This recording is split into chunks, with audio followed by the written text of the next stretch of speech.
see. So we are going to we are going to we are going to we are going live. There's been lots of issues, so hopefully we can iron them out. Lots of issues, having lots of issues, having lots of issues, having lots of experience. But hey, there's gonna be some. But hey, there's gonna be growing some. But hey, there's gonna be growing some. But hey, there's gonna be growing some. But hey, there's gonna be growing some. But hey, there's gonna be growing some. But hey, there's gonna be growing some. But hey, there's gonna be growing some. But hey, there's gonna be growing some. But hey, there's gonna be growing some. But hey, there's gonna be growing some. But hey, there's gonna be growing some. But hey, there's gonna be growing some. Get that? Is it better now on the echo? Yes, yes. Much better.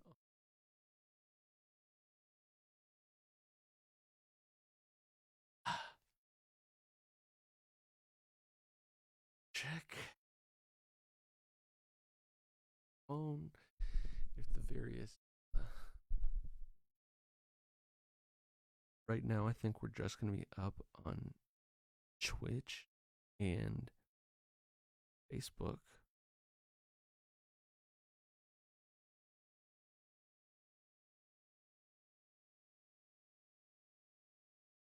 See, are we up and working on Twitch and Facebook?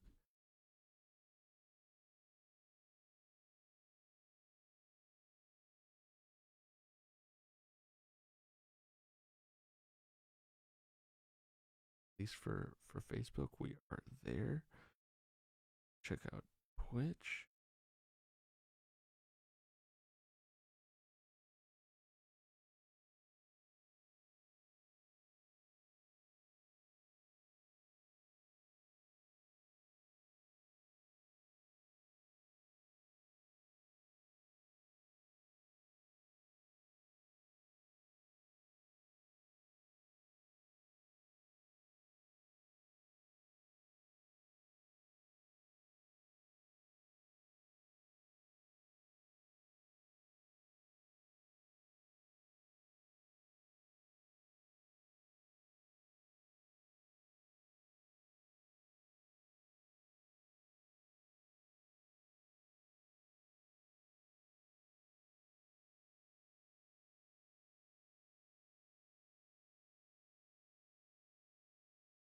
Hello, testing audio for Twitch.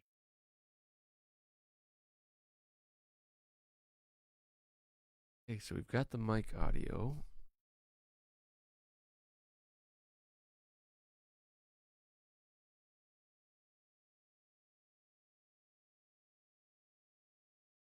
I put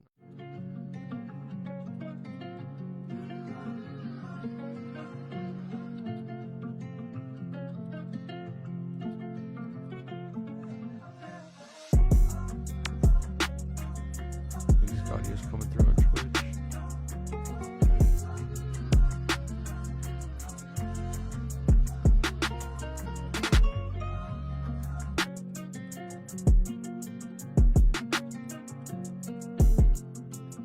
Yep, and it is coming through on Facebook too. Man, so yeah, bunch of craziness today. So far already with the setup and whatnot. YouTube, for some reason, isn't letting me broadcast live for 24 hours. We're having some resolution issues with Instagram that I'm gonna have to take care of, and so then I just didn't even go forward with Kick, with Rumble, TikTok, which we will be doing. I'm going to invest in a restreaming platform, so that way I don't have to be doing all that processing on my end and using my bandwidth. It will just send one signal out to the service, and the service will take it to the various platforms rather than me having to send individually to everything. Like I'm doing right now, I'm sending it in my broadcasting software. I'm using OBS right now, sending it to both Twitch and Facebook directly. But yeah, there's just been some strange issues. There's even an issue with OBS that I was having where like I couldn't adjust any of the cameras or anything, and it was end up being some like kind of niche bug where I had to enable preview lock and then disable it. Like it wasn't locked, but if you do that, it fixes the issue on a forum, and I did that and it worked. So we were able to start adjusting, and other streaming that I've done, it's always been super easy to adjust the fields and whatnot, but like couldn't adjust anything, couldn't adjust the position of any size. So yeah, it's just been a rough start, almost an hour. We're almost an hour. All of the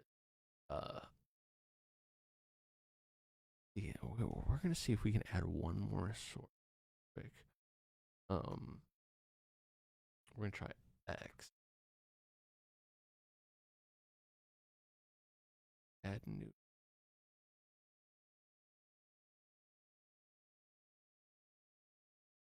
But but yeah, it has been a morning, not going as planned. Sometimes these things just don't go as planned. Um,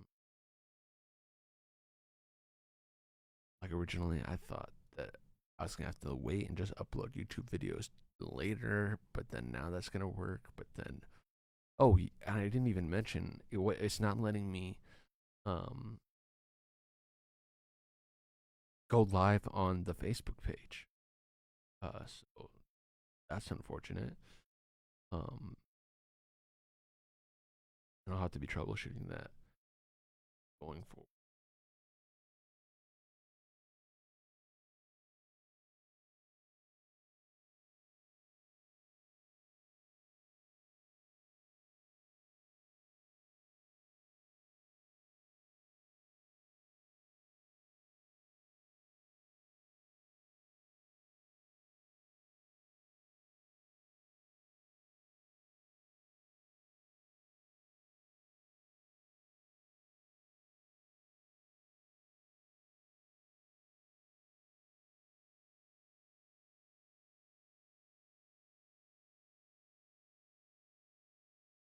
Trying to find settings X real quick.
Studio Diax.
So I think that we are on X.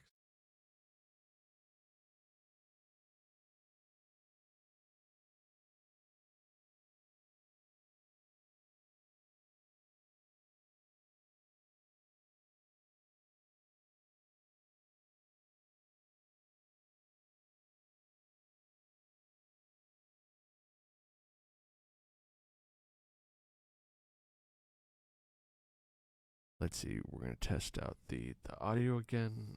Next, working. The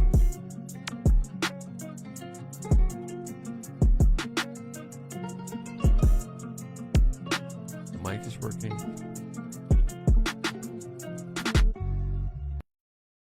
Shout out to NB Collective, by the way. I'm playing this beat live. Makes that fire stuff. More on the music front later, and so yeah. Kind of get into things now. That we're on all the platforms that we're going to be on today, at least. On X, on Facebook, and on Twitch. We'll be on Rumble, TikTok, Instagram, YouTube, and Kick as well. Hopefully that's the plan, and we'll be on the individual Facebook pages. We're on my personal accounts, but wanting to go over some stuff I was planning on doing. We're gonna really audible a lot of this. I was planning on giving my full testimony, explaining all of that, but we're not on all the platforms or set up how we'd like, so we'll wait on that. Hopefully be able to do that tomorrow. And I guess I'll re-explain tomorrow what this is all about. For a while, the Lord has been leading me to online ministry, multiple fronts as far as what to cover.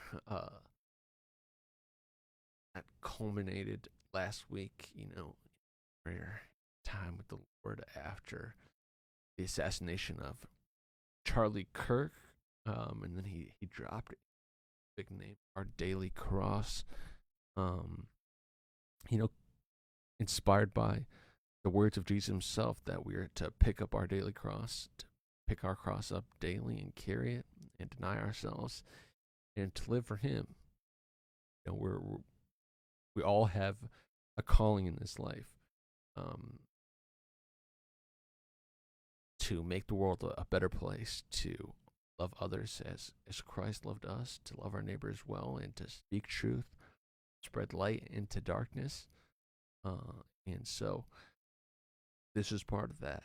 We're going to be covering things political, things in our country, in America, things across the world. We're covering some current events. Also discussing things like health on my own, our family's on our own personal health journey, trying to live more healthily, and that's physical health, that is emotional health, that's spiritual health, holistic. We're talking about finance, whether that be investments, whether that be entrepreneurship, whether that be budgeting, all that kind of stuff. Also be talking about culture, and that's a big one, whether that be, some of this other stuff can be talked about as part of our culture, the politics and whatnot, but it's going to be including media, it's going to be music, it's going to be a predominant one, other forms of media, from movies, shows, books, all of that. I guess we might get some cuisine, the finer thing, but talking about all of that and really how it interplays into the life of a Christian, and specifically, the life of a Christian family, a family of 5, my wife and 3 kids, and we're here in America, and we're trying to glorify God in everything that we do. And so we're just excited. This is a really exciting venture. And yeah, I think that's enough of overview. I really want to get into some prayer first, what we do here. So let's go for it. And Heavenly Father God, we just thank you. Thank you for this day that we got to wake up today, Lord. Just thank you so much for my family and the families of everyone who's listening, God. We just thank you for what you're doing in the earth despite the darkness, God, and these forces in high places that seek to divide us, to hurt us, to destroy us, to devour us, God, that you are yet present and victorious, Lord, that you are accessible to us through your Son, Jesus, God. We just, we're so grateful for that. And we just ask that you would be in this stream and every stream that I do, all of our daily cross, God. We ask that your will would be done, Lord, that you would spread your word and your truth to the masses, God, that you would provide a platform for the body of Christ to give testimony of your glory and your goodness and your faithfulness, God. Yeah, we ask that we could grow to be more like you. You show your blessing, help us to be generous, and to make a difference, God. We're just so grateful, God, and we lift up the Kirk family for Erica and Charlie's kids, God, and everyone that's been impacted by that. We just ask that you draw near to them in this time, and we ask that you just be so present in the lives of their kids, God, that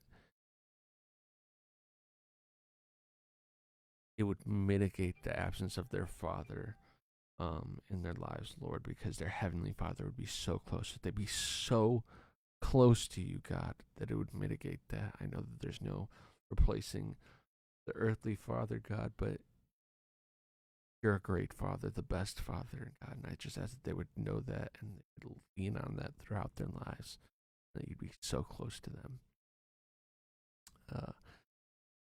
Yeah, we love you, Heavenly Father.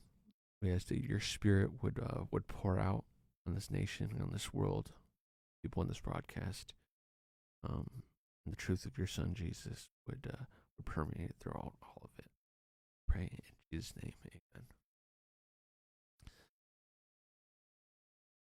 Okay, yeah, we're plans getting scrapped. Wanting to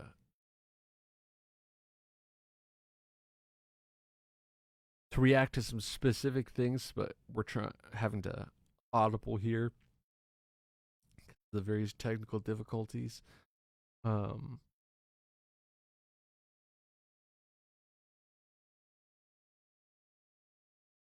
think we should tune in to Vice President Vance.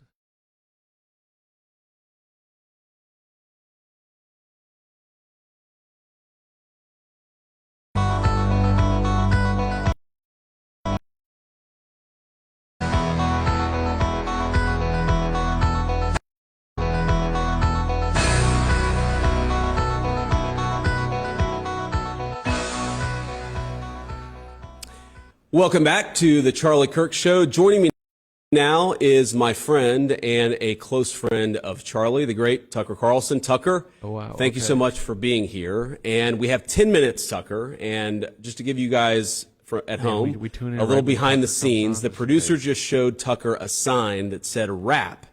And Tucker looked at it and said, this is expand on your point, right? So if we end up going 35 minutes, you'll know it's not the host's fault. It's Tucker Carlson's fault. We read what we want to read. But I had it, Tucker, I think you know this, and some of you know this because I wrote about it on X.com. But when X.com was Twitter, I did an interview with the Tucker Carlson Tonight Show on Fox News.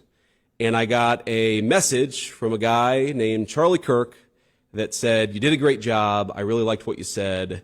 and let's keep in touch. And that began the start of my friendship with Charlie Kirk. That was the first time I had ever communicated with Charlie Kirk. So you've known him for a long time. You talked to him about a lot of issues, and I want to talk in part about how to honor Charlie's legacy, because I think that he modeled civil discourse within the right. He accepted there were big disagreements on all these issues, but he thought we were all on the same team and we could debate this stuff, but actually have a drink at the end of the day and recognize that we were all trying to accomplish fundamentally the good of the country. So I want to talk a little bit about that. Before I get there, just tell me about your buddy, Charlie Kirk. What was he like? What did people who only know him from radio or TV not appreciate about what a good guy he was? That his Christianity was sincere, and his commitment to Jesus was totally sincere. And it, sometimes isn't, especially in public figures who throw out Bible verses they don't understand and stuff like that. But in his case, not speaking to him in particular,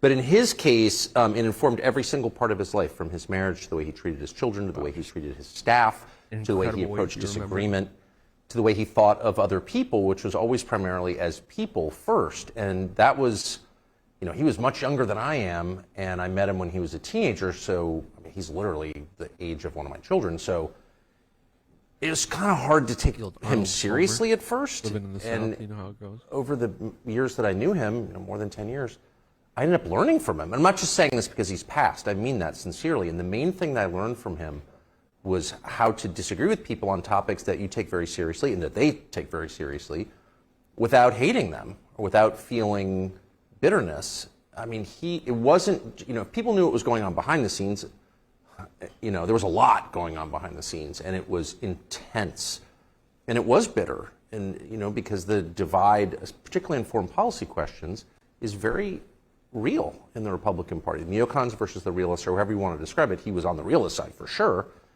but he was mad at the people who disagreed with him. He liked them as people. He agreed with them on some things.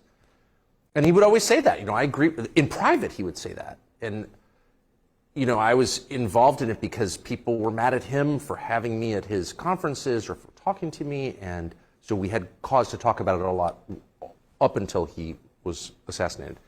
And I was so struck the whole time. I would say, I would use the ugly language I'm famous for in private. And he would never talk like that. He would say, well, I agree with him on this, but obviously I'm on your side on that. And he just never forgot there was a person behind the views, and that inspired me. And God commands that of us. That's a real commandment, in my opinion, and he lived it. That's exactly right, Tucker. He treated everybody with respect, and because he genuinely loved people, and he genuinely wanted their salvation, he wanted them to have a relationship with God, he wanted them to know the truth, he always treated them with respect, maybe especially when he disagreed with them.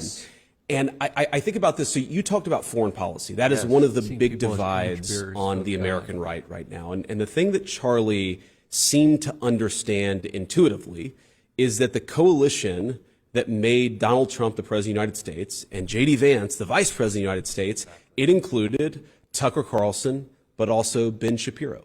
It included people who did disagree vociferously, but agreed on 70 or 80% of issues. And fundamentally, the question Charlie would ask is, if you're a good faith person and you're trying to do right, then you are part of the Big Ten. And I think that's something that we have to try to model together, because Charlie's no longer around to do it for us. And one way in particular, I was very touched by this. I actually texted Mark about this because you very generously have put out some donation link to help support Charlie's family. And think about it. Erica and the kids, most importantly, they're grieving the loss of a dear husband and father, but we are going to have to step in and fill the gap to provide for them in a way that Charlie no longer can't, because he was taken down by an assassin's bullet. Who I saw share that link was Mark Levin. Yeah. And I thought it was a really good example of how Charlie was able to bring people together from across our movement, so long as we were operating in good faith. That was the question. If you were good faith, you're on his team. That is exactly right. And good faith is the measure. And I have to say, I think now is exactly the wrong time to appropriate the memory of someone and the emotion that comes with that, the really intense emotion that all of us feel at his murder, and use it for your own parochial ends. Like, he stood for this, and I think the reason that Charlie was able to bridge the gap, particularly in foreign policy, is because he had for example, genuine affection for Israel. She expressed to me in private many, many times, like, I love Israel. I don't think we should have another forever war, regime change war against Iran. And I think that made complete sense to me. I sort of agree with that, actually. And so it allowed both sides to talk to him because they felt like this person doesn't hate me. It doesn't need to get existential. It's not about disliking me or some weird bigotry. But I don't think it's helpful for people to jump in, particularly foreign heads of state, to say, this is what, he lived for my cause or whatever. That's disgusting, actually. Don't do that. That turns everybody off. You don't help your own cause by doing that, and it's also literally untrue. So I just hope that we can continue in, I'm not exaggerating, the spirit that he operated in, which is one of love for other people, including people we disagree with, and don't make it, as small bore as that. That doesn't help. Yeah, so one of the issues, Tucker, and I agree with you, that he would express disagreements with the administration on. There are two that jump out. Is one, Charlie was a hardliner on immigration. He wanted us to control our borders as much as possible. Yes. He wanted us to ramp up the deportations. I remember having conversations with Charlie where he would say, why aren't the deportations higher? Why aren't you doing more? And I would talk to him. But it wasn't, hey, I don't understand this or I disagree with you and therefore I'm going to blast you and assume that you're in bad faith. It's, I'm a free citizen. I love you guys. I supported you guys. And I'm going to use my platform to try to accomplish as much good as I possibly can. And I think that made him such an effective operator. And I would talk to Charlie and say, Charlie, well, look, here are the reasons why. And as you've seen, Tucker, we've ramped up deportation numbers. We have actually, there are a lot of people who are self-deporting because they don't want to be in the country knowing that eventually immigration enforcement will happen. But I think part of that success comes from people like Charlie applying pressure. Pressure as a friend, pressure as somebody who cares deeply about the issue. And that's true also, I know we have about 90 seconds left, but that's true about foreign policy. Like, I remember Charlie calling me and saying, I'm really worried. And this is back in the summer when the Iran strikes were sort of first being contemplated. He said, I'm really worried this is going to become another regime change war in the Middle East that we get trapped in. And I said, Charlie, first of all, have some faith here. The President of the United States is not a believer in perpetual war. He knows the mistakes of Iraq and Afghanistan. He doesn't want to repeat them. But Charlie was very clear that he could support Israel. And by the way, he did eventually support the strikes on the nuclear facility while simultaneously saying, no more. This can't become a bigger thing. This can't become a broader thing. And again, I think he modeled a really good way of applying pressure, of disagreeing when you do disagree, but also recognizing that so long as you're operating in good faith, we're all part of the team. And that's something I'm going to try to take from Charlie's legacy is not that we're always right, not that we can't take criticism, but that we all should try to work together. It did worry me because I think your description is perfect. He was one of the very few who took that message and stood by it. I mean, right to the very end. This cannot get bigger. We don't want another regime change war. But man, some of the people who send money to Turning Point, his donors, were very tough on him. So tough on him that I could feel it. I talked to him a lot in the last few months, and he was under enormous pressure. He never bent. He never became bitter. He kept his integrity to the very end. To the very end. And I just think it's important to say that.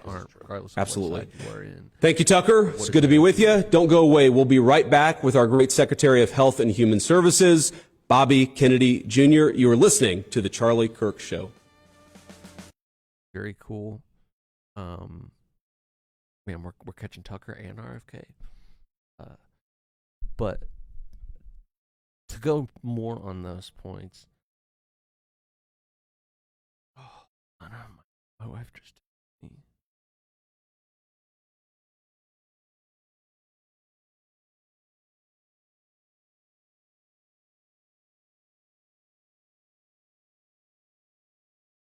Okay, so she said that my audio needs to go up relative to the video.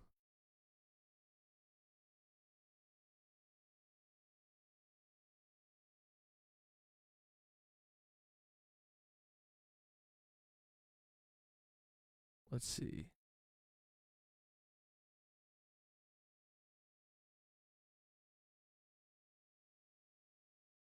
because the political leaders have said that this place is Okay. built Yeah, and they're from wrong. immigrants. I They're mean, wrong. Political yes. leaders are wrong. George W. Yes. Bush is wrong. All these political leaders who have built America is By the way, wrong. the first person to say that was How is that wrong? When illegal on, 'cause immigrants make Okay, they so grow the economy. Okay, Statistically, Katie, allow me, studies. again, if you're allow me watching, to build it out for you can tell me whether or not my Immigrants have voice helped is that loud South enough American relative history, to the but we video are first right and now. foremost a nation founded by settlers. Immigrants come to a country already built. Settlers come to a barren place and build something new. Right. This land was barren when people came. In the 1840s gold rush, this was not an easy place to live. Yeah. California was not exactly industrialized. There was not immigrants coming west to California. Those were settlers building a new place around, Western values. Finally, I would just ask the question, do you see a moral distinction between a legal immigrant and an illegal immigrant? Well, the argument is that they're cutting in line. Like their argument is that they're cutting in line in the 20-year process that it would take for someone to cross. not- the it's border. not 20, I'm but yeah. At saying most it's something 20. At now. most it's 20. Right now, Am I there's loud around, enough relative 1.2 to the million volume people who are of currently waiting that the would take 6 to 7 years for a hearing. show? No one has a right Obviously, the to volume come of the to show country might just- fluctuate. Let me stay And- on track of what I was gonna say. Okay, I can lower it even so more. people who come here usually, almost all the time when they come here, they benefit society. They benefit society. There's studies that have done this.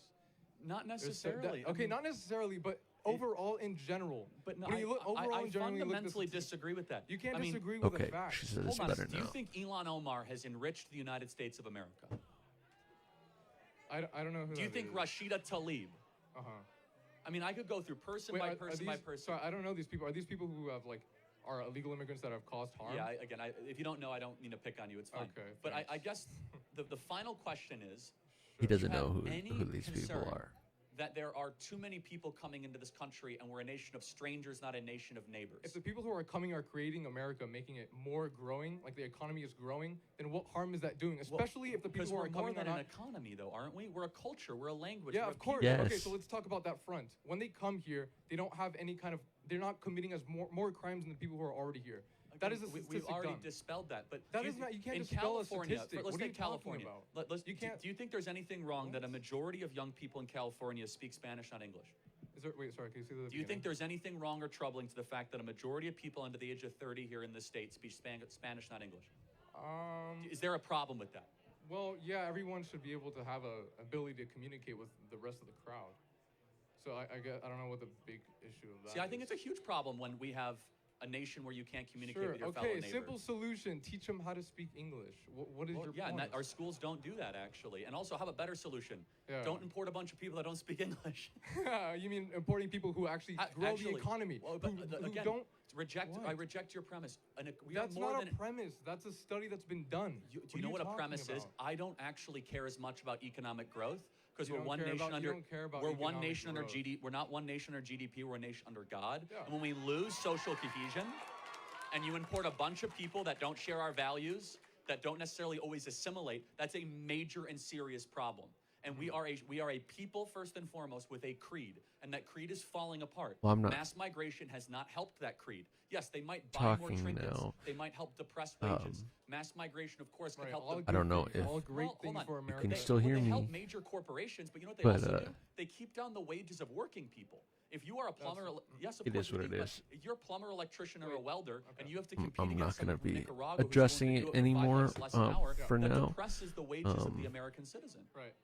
Yeah. So there's been studies that have done that also like counteract that. Illegal immigrants. Well, let's only use co- our reason. Illegal. No, Hold on, let's no, use let's our look at our reason. studies. Let's how use about, our how about reason. statistics? How about our reason? So we've had mass migration for 20 years. Have wages gone up? I don't know. No, they haven't actually. Yeah, So okay. forget your studies. For 10 years Forget we've your had studies. for 10 years we've had 30 million people come into America. Wages have gone down dramatically. Yeah. Maybe there's a reason why. Okay. Okay. So what I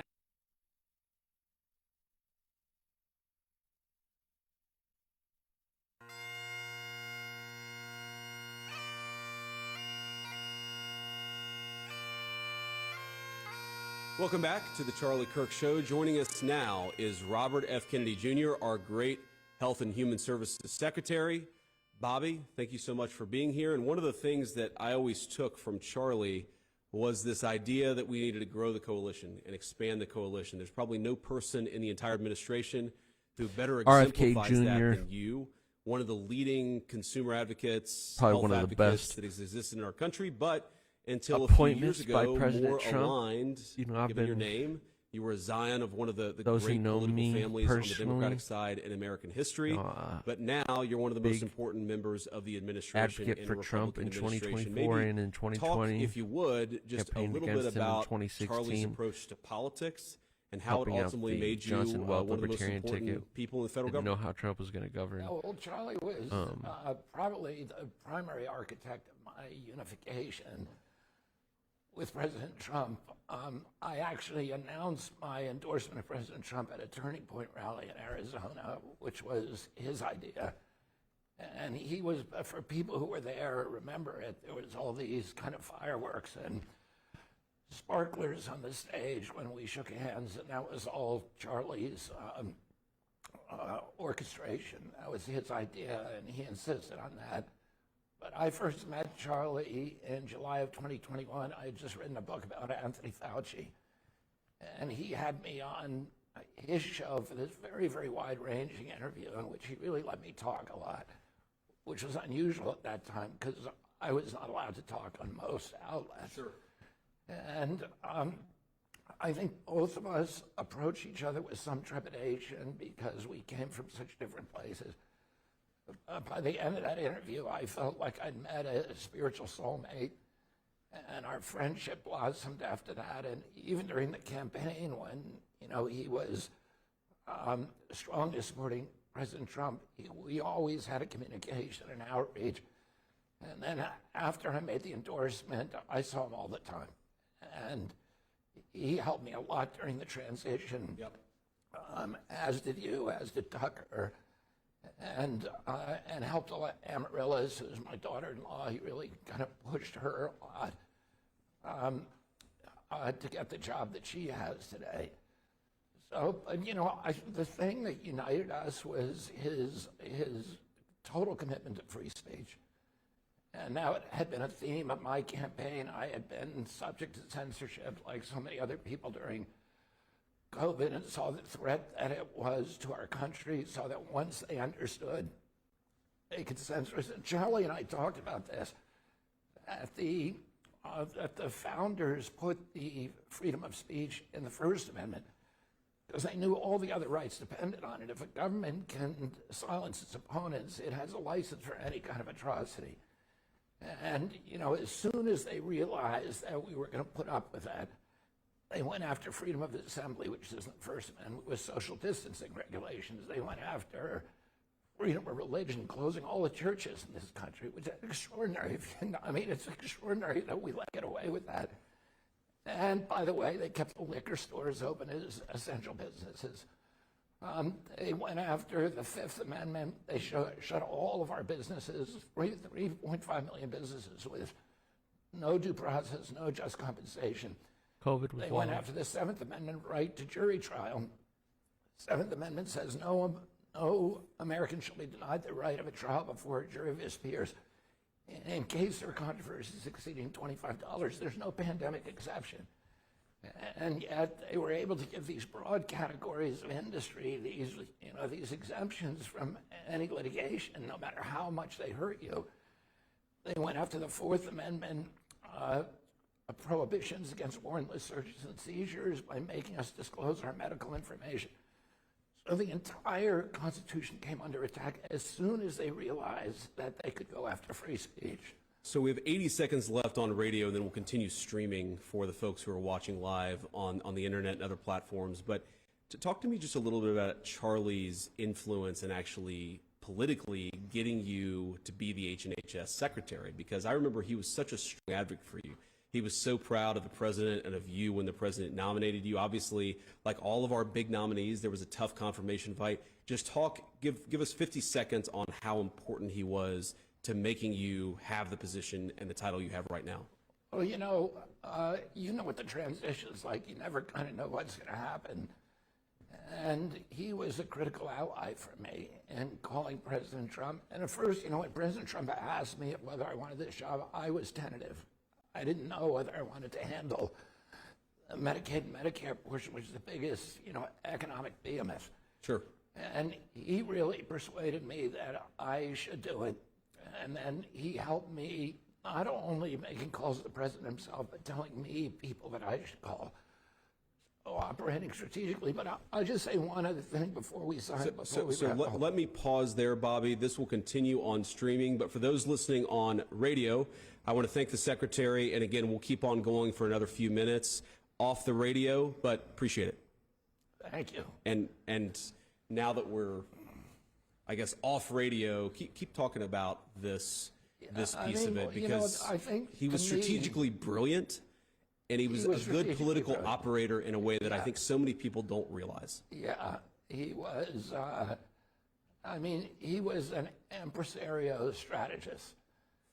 And he knew exactly, he did the same thing with Amaryllis. He told her, make this phone call, make this phone call, make this one first, this one second. Yep. And he knew exactly, he understood the uses of power. And he understood what buttons needed to be pushed to move the ball across the goal line. So he was very good on that. So he was a pragmatist, but he was also one of the most idealistic people that I've ever met. He was. And his principal preoccupation was with conversation. He thought conversation was the only thing that could heal our country. We have all these forces, and particularly the algorithms now in social media, that are driving us apart. And it's inexorable. There seems to be nothing that could stop it. And he understood that the only thing that could bridge that gap was debate, was open debate, and that censorship was the enemy of that. And that in order to have real conversations, we had to end the vitriol. We had to stop being poisonous toward each other. We need to say what we mean without saying it mean. Yes. And he was just amazingly, he was so respectful of the people who disagreed with him. He gave them the most respect and the greatest hearing. He wanted their voices to be heard. I saw on, one of the networks just now that there's this big revolt against social media because of their contribution to the polarization that ultimately led to his death, this brewing up of hatred. Ironically, I think Charlie would revolt against that. Yes. Because he hated censorship. Yes. What he said is the answer is conversation and dialogue, and we need to learn to do that if our democracy is going to survive. If we're going to survive, we need to talk to each other, even though all these things are telling us not to. Yeah. So I talked to Charlie. It was either the night of or the day after our debate with Tim Walz, and he was excited. He told me how great I did, and obviously it's awesome to hear from a friend who tells you that you did a great job. But he asked what I thought of Tim. And I said, honestly, because you get in this sort of bunker mentality in the campaign, it's us versus them. And I was like, honestly, even though I'm glad that I think I did well, and I certainly don't want this guy to become vice president, I actually kind of liked him afterwards, after 90 minutes of talking with him. And Charlie said, that's why I do all these debates. It's like you can disagree vehemently with somebody, but if you're actually communicating with them, it's really hard not to appreciate at least a little bit. As a human being, even if you think they're 100% wrong on the issues, you can appreciate them I have my as a human being. problems with and that's what Charlie was so good JD at. Vance, but that's one of the things that I really took away respect from to you and all that gratitude vice for being presidential such a big debate part of his life the last couple of years. Bobby, this kind of good to level see you. of decorum and respect Mr. that was Vice kind of President. shown. Thank you. It was a seemingly temperature down from what was previously that I've seen in most debates. Just in my adult lifetime. And so here's hoping that sort of temperature and look can be actually put in at place going forward. self-evident truths. Be like, does that make sense? Can you name Statistics are self-evident Well, truths. not always. Statistics. But yeah, this has been interesting. Just his role, for many of you who had watched that announcement with RFK and Trump, hearing how instrumental Charlie Kirk was in all of that and kind of the theatrics of it, I guess that because they're trying to build it up as something momentous, not that it wasn't without that, but the optics surrounding that kind of the tactician element. And I think that that's something that's going to really be going under the radar in terms of the gap that's left as a result of his passing. You know, it's not just ideological void that's created by him not being there, and comes with the support that he garners through Turning Point of the next generation, but also the strategic behind the scenes stuff, like with RFK and Trump, and the way that he approached election. Not just that he has this big following, right, but that he was instrumental in the political tactics, right?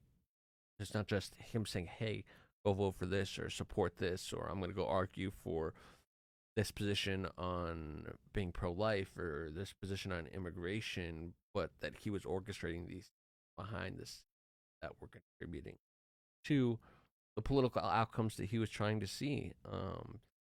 And that didn't just end at the ballot box either, you know, going to express his disagreement with policy, with the Iran strikes and whatnot.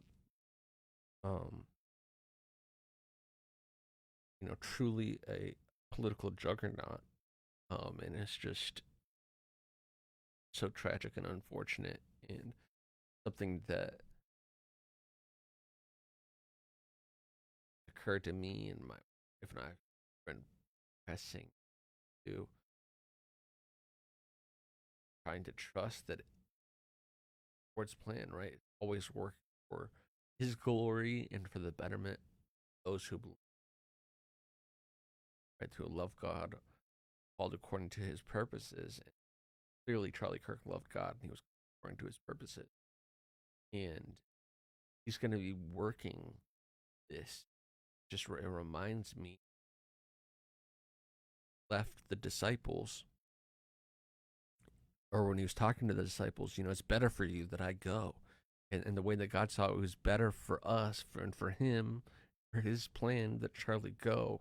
And it's up to us to discern from him what our part in making it better for his glory and for the world and for America, in light of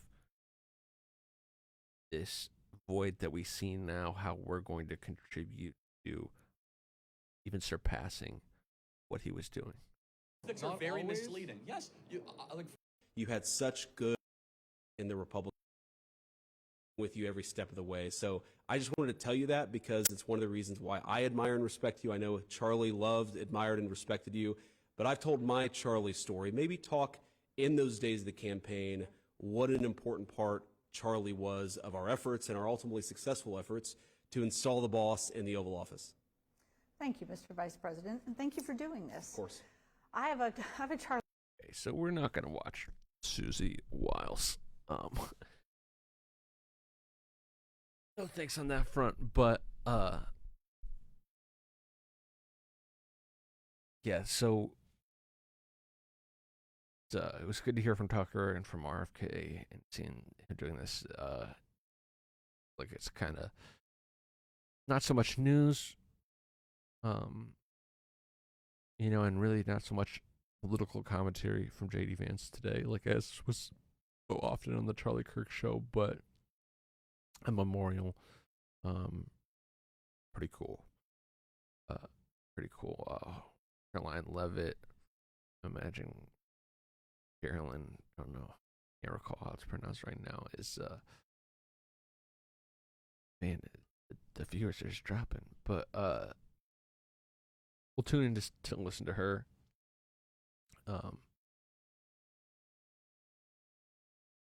You know, one of the things, and I think that I'll do that tomorrow, is kind of pull up some of these videos, or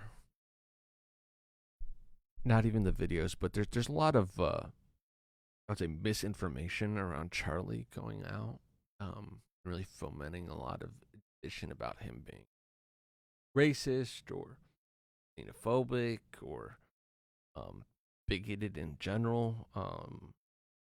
And we'll break down some of the claims and then get the full transcripts, watch the full videos where they say this claim is happening. Like one claim that I kept saying, I've seen so many people spread, is the claim that he believed that we should bring back slavery. Just an absurd claim on his face. And just a great straw man. Be like, oh, you supported this guy, or you're mourning this guy's death? He wanted to put people back in slavery. Just a straw man cudgel used to discredit and to just stymie any sort of conversation.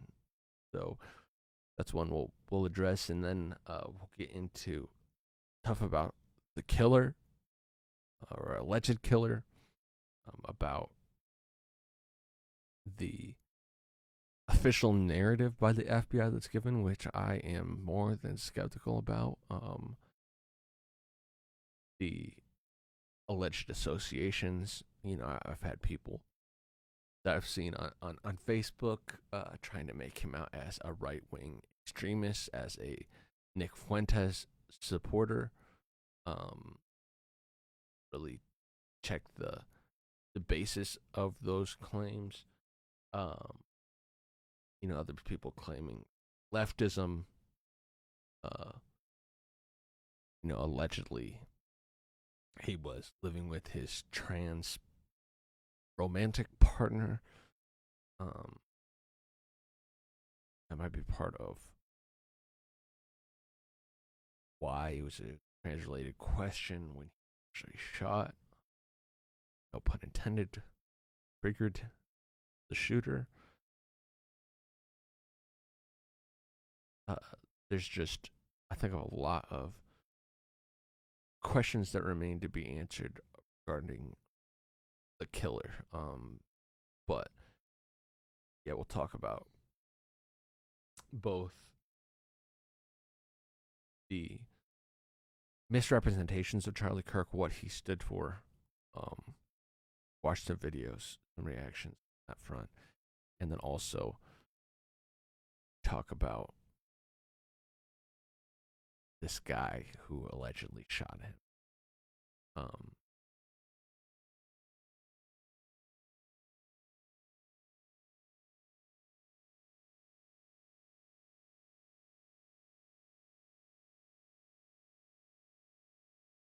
I did see some cool stuff. A lot of sports leagues have been, people would say, pretty woke. Last several years, just I would call a lot of virtue signaling. Gave some tributes the day of. I was really surprised that the New York Yankees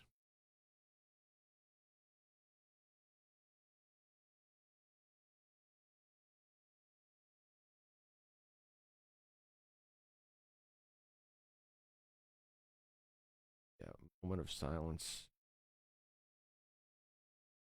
for Charlie Kirk for the Yankees. It was cool to see. And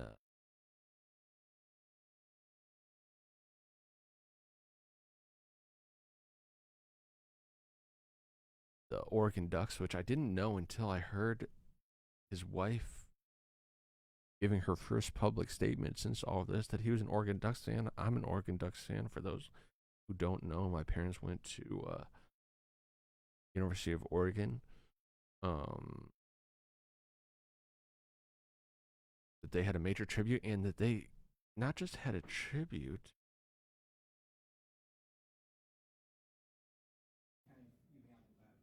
Yeah, talk about I think the U.S. could learn a lot.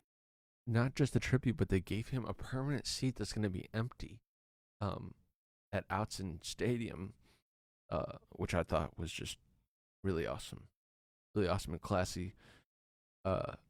Eugene and Oregon in general, known as a pretty liberal place, liberal university, And that's just one of the cool things about sports, about certain elements of our culture, whether that be, sports or media, like movies or music or whatnot. These things can be transcendental of political divides, give a source of unity and humanization of people who you disagree with. So it's just cool seeing that on display with Oregon. A lot from our locker room. I think the people in this world can learn a lot from our locker room. You walk in that locker room, you got guys of different races, guys of different backgrounds, different religions, and you got a team that loves each other. Like tons of differences, where they come from, what they deal with, and ultimately you got a team that loves each other. And I think we're missing some of that in our country.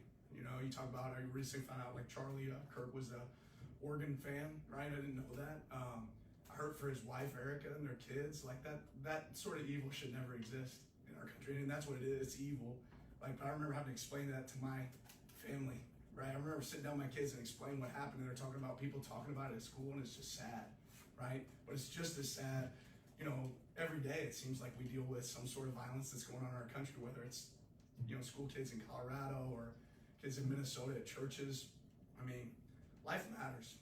And I think we've lost sight of that, but I wish the world could learn a little bit of something from our locker room, because we got a bunch of people with differences, and what you got in there is a bunch of people that love there. And there's some people that'll be disappointed about how much I said about this, right? And there'll be some people that are disappointed that I didn't say enough, right? And I really don't care, right? What I do care about is if you disagree with me, if you hate me, if you don't like me, just know this: I love you. I absolutely love you, right? And life matters. And that's no way that Charlie should have experienced that, his family should experience that. There's no way that evil should exist in this world, and we have to continue to identify it and point it out and make sure that it's absolutely evil. There's no reason in the world that our kids, we should be worried about sending our kids to school. It's our most valuable commodity in the world. They should be protected. And the reality is there's just not a lot of common sense on both sides. Like common sense says, oh, it's mental health, right? Common sense says, oh, it's guns. You know what? It's both. Like, let's have some common sense. Our kids should be the most protected thing in the world, right? They should have armed guards at every school, because there's sick people. There's sick people in this world, right? And on top of that, sick people need help. And it should be really hard for a sick person to have a gun. It should be really hard, right? And if people can't see that from both sides, how disappointing is that? But I just know, like, when you see moments like that exist right now in our country, like, I just think about my kids. And I remember I saw that video. It's disgusting. And I just told him, like, man, I hope my kids don't see that video. Like, how much does that suck? I hope Charlie's kids never see that video. Like, disgusting, right? Well, Charlie's kids didn't have to see the video; they were there. Glorify it, we praise it. People are internet warriors, and those are sick people. And at some point, we need to go look at sports, because what our football team has is it has people on both sides of the fence. Right? And there's fans that love our team that have a lot of different opinions. And the truth is, there's a lot of things Charlie said that I did not agree with at all. There's a lot of things he said that I did agree with. But what's disappointing is I could respect those differences, and somebody else couldn't. And they thought that they deserved to be God in that moment, and they didn't. Right? And nobody should have to experience that. So, yeah, I got a lot of disappointment. We had we had Bible study with our team. We talked about it with our team, and I think our team feels the same way. Regardless of views, I don't think they feel anybody ever deserves to experience what some people in our country are experiencing right now. It's super disappointing. Let's go two more back middle here. Pretty good statement overall from the coach. Pretty impressed. I like to hear that there was a team Bible study. That's always awesome to hear. Don't know if he's a believer or what have you. The whole both sides thing, that can be a sticky piece. I mean, he's in a position where he's kind of got to give some political talk. So I get that. But yeah, anybody who is glorifying, celebrating the death, really, and that's like in any case, not just with Charlie Kirk, but I would say particularly in this moment, because it was a political assassination to quell free speech. But in general, the loss of life, he's totally right. Life is sacred. The guy was trying to play God that day. That's not within anybody's bounds. we should be united on that front. I think we need to be united on that front across the board. You know, and then with mental health, is it just mental health? You know, what's the root of mental health? The spiritual component in there. Yeah. Pretty good statement overall. See that. Let's see where we're at.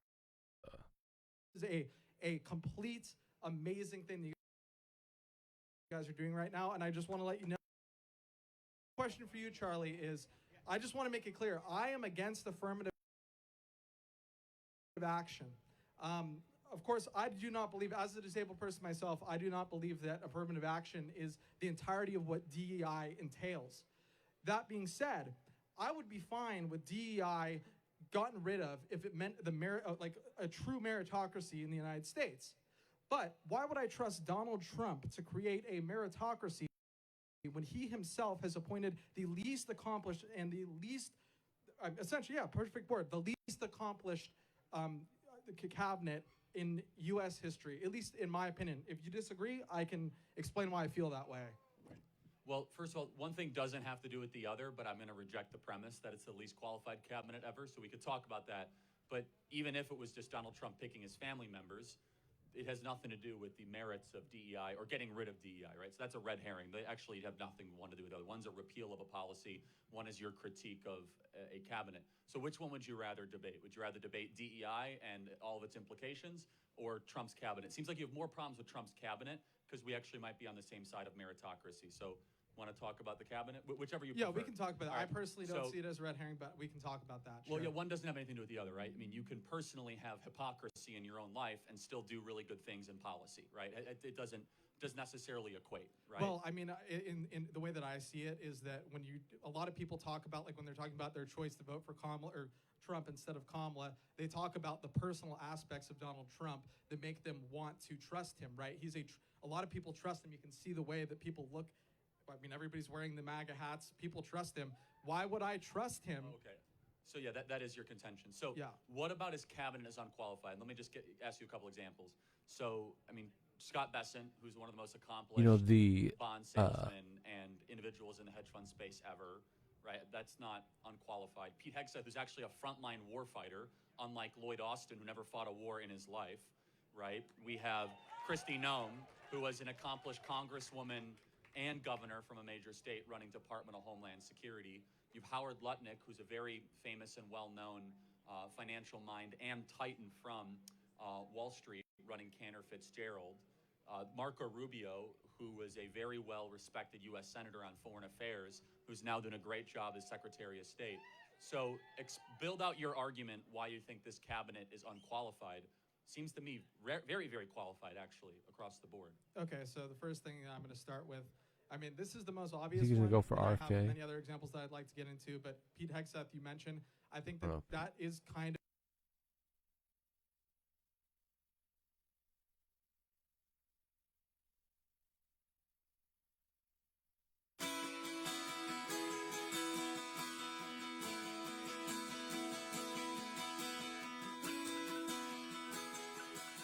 Shortly after Usha and I left Charlie's family and Charlie's remains in Arizona, I read a story in The Nation magazine about my dear friend Charlie Kirk. Now, The Nation isn't a fringe blog. It's a well-funded, well-respected magazine whose publishing history goes back to the American Civil War. George Soros's Open Society Foundation funds this magazine, as does the Ford Foundation and many other wealthy titans of the American progressive movement. The writer accuses Charlie of saying, and I quote, "Black women do not have brain processing power to be taken seriously." But if you go and watch the clip, the very clip she links to, you realize he never said anything like that. He never uttered those words. Yep, he made an argument against affirmative action as a policy. He criticized a specific Supreme Court justice as an individual. He never said anything about black women as a group. He made an argument for judging people of all races and backgrounds by their own individual merits. The very evidence she provides, this hack of a writer, shows that she lied about a dead man, and yet she wrote it. An esteemed magazine published it. It made it through the editors, and of course, liberal billionaires rewarded that attack. Now, of course, even if Charlie had uttered those words, it wouldn't mean that he deserved his fate. But consider the level of propaganda at work. Charlie was gunned down in broad daylight, and well-funded institutions of the left lied about what he said so as to justify his murder. This is soulless and evil. But I was struck not just by the dishonesty of this smear, but by the glee over a young husband's and young father's death. Quote, she says, "He was an unrepentant racist, transphobe, homophobe, and misogynist." The Nation wrote, who often wrapped his bigotry in Bible verses because there was no other way to pretend that it was morally correct. He had children, as do many vile people. That's what they said. He had children, as do many vile people. Now, hours before this smear was published, my wife and I had the honor of escorting Charlie's body back to his home in Arizona. We took his wife, Erica, we love you, his parents, his sister, and a few of his best friends with us. And as they offloaded Charlie's casket from Air Force Two, I worried that Erica would collapse with grief. Now, I'm a very lucky husband to a very wonderful wife, but I have never been prouder of my wife than that moment as she held Erica in Erica's very darkest hour.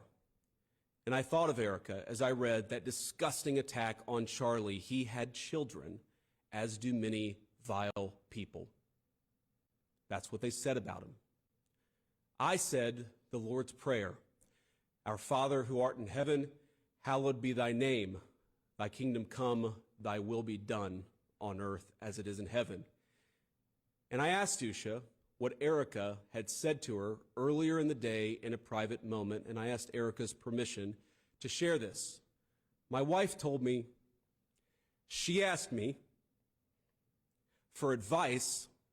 Erica asked me for advice on how she should tell her children that their father had been murdered. She asked my wife how to tell her beautiful kids that their father and my dear, very dear friend is no longer with us. And as she was doing it, there were people dancing on that father's grave. Now, I have heard many calls in the last few days for unity and for healing in the wake of Charlie's assassination. You have no idea how desperately I want that, how gratified I was when Democratic friends and even former Senate colleagues reached out to offer their condolences to me. I'm so thankful. And I know there are so many like them all across our great country. I am desperate to wrap my arms around them as we all unite to condemn political violence and the ideas that cause it. Psalm 133 tells us, "Behold how good and how pleasant it is for brethren to dwell together in unity. It is like the precious ointment upon the head." Oh, how badly have I craved that precious ointment in recent days, and I believe we can have it. But first, we must tell the truth. It's the only way to honor Charlie, for what was he, if not a man who told the truth in every place, in every environment? Now, the most important truth Charlie told is this, that long ago a man, begotten, not made, came down from heaven, and by the Holy Spirit was incarnate of the Virgin Mary and became man. For our sake, he was crucified under Pontius Pilate and suffered death and was buried and rose again on the third day. He's giving the gospel. Charlie believed, as I do, that all the truth he told flowed from that fundamental principle. I really do believe that we can come together in this country. I believe we must. But unity, real unity, can be found only after climbing the mountain of truth. And there are difficult truths we must confront in our country. One truth is that 24% of self-described, quote, very liberals believe it is acceptable to be happy about the death of a political opponent, while only 3% of self-described very conservatives agree. 3% is too many, of course.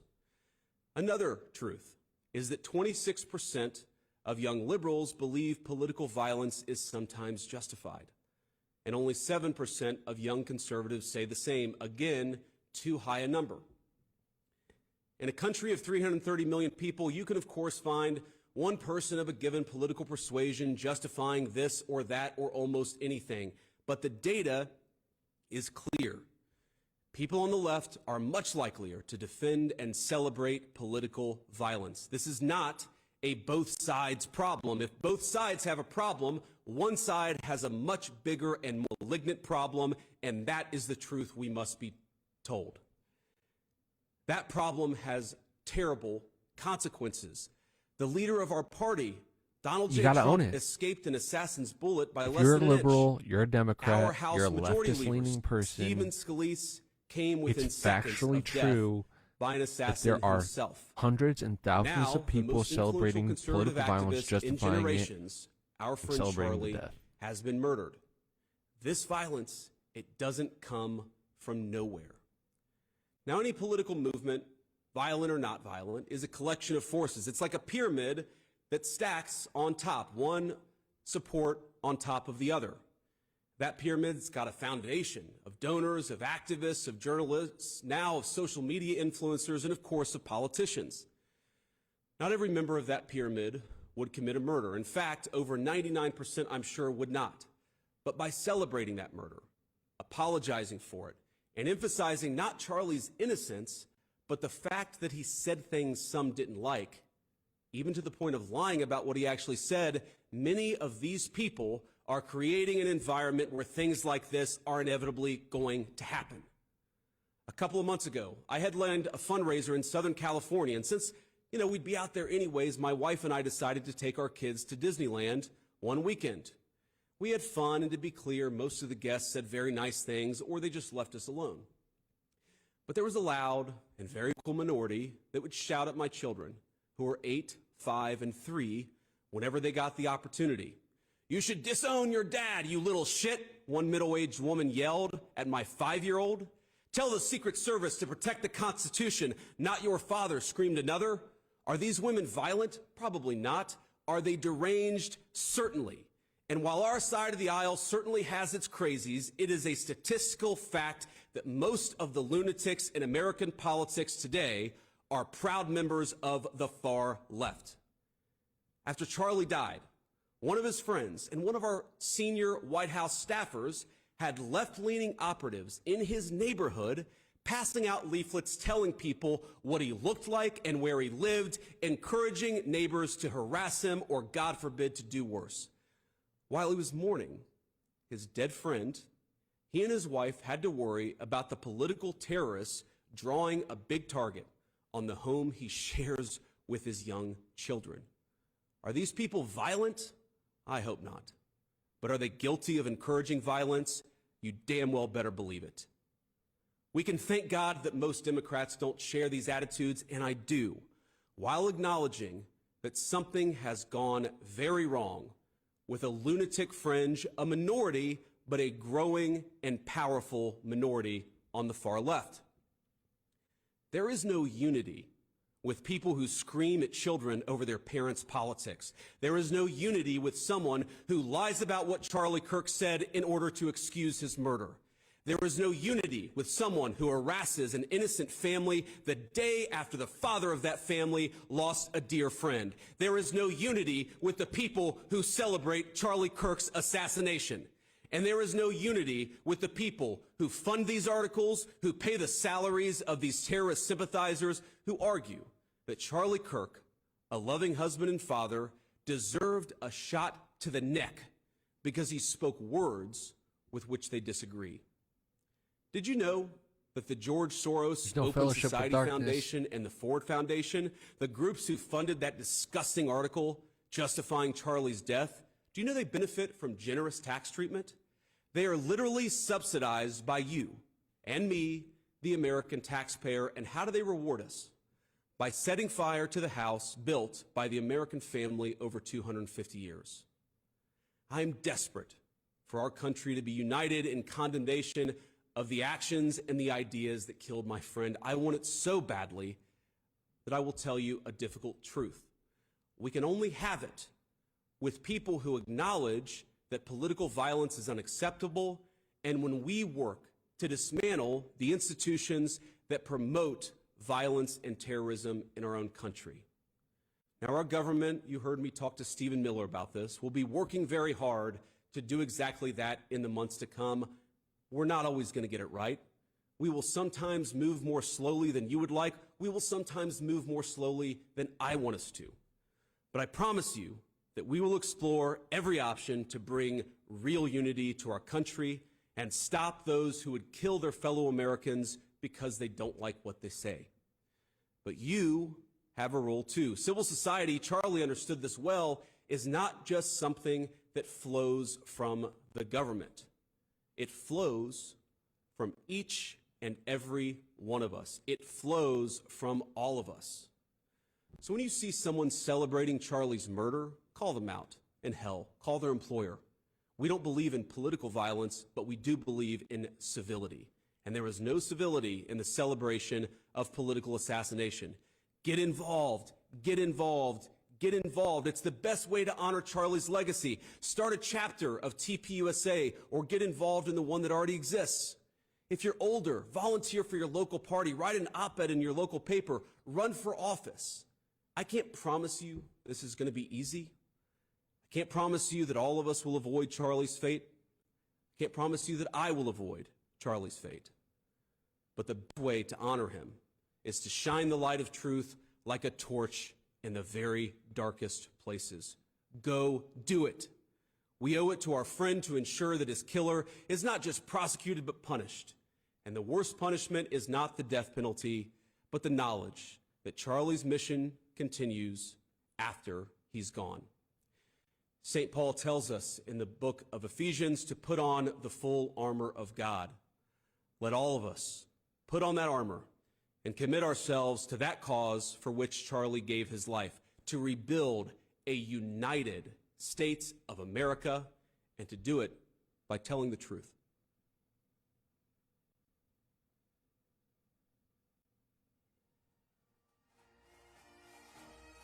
Kind of an abrupt ending there, but really loving the stuff that he was saying. You know, kind of like what I said earlier.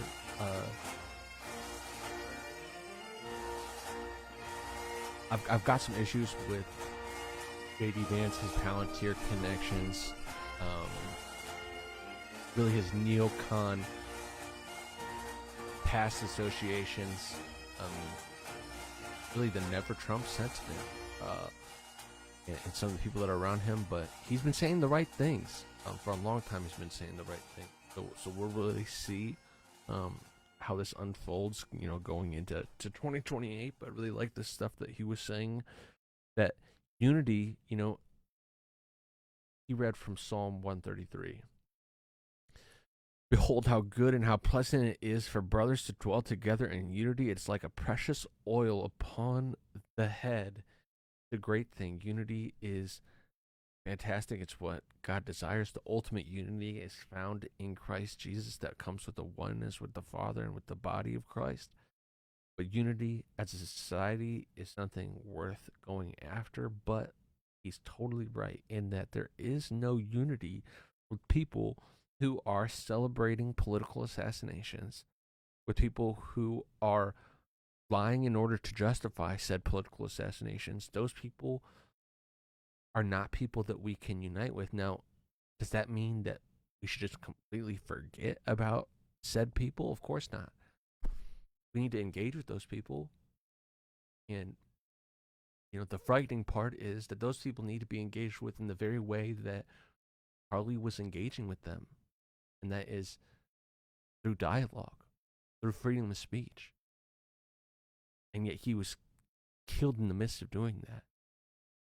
But it's still incumbent upon us to approach them in that way. to try to convince them, but it's not being united with them in their cause. They need to be called out for that, and they need to be held accountable for that.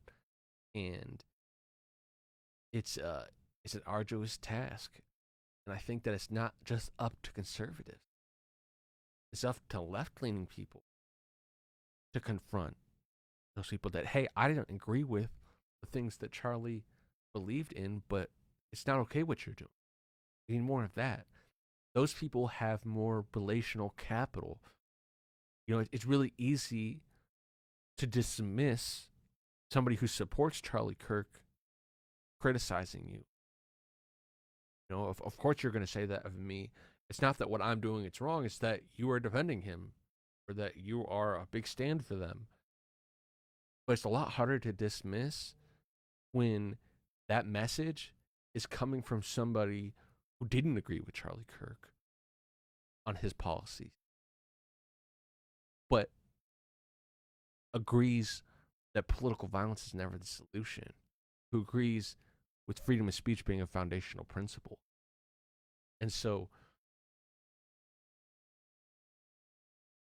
we need to bridge that gap in a righteous way, but we can't have faux unity, just claim unity, and be satisfied as Americans or as conservatives or as Christians with people who are in our society that are glorifying this behavior, that are setting this example for our kids and the generations to come.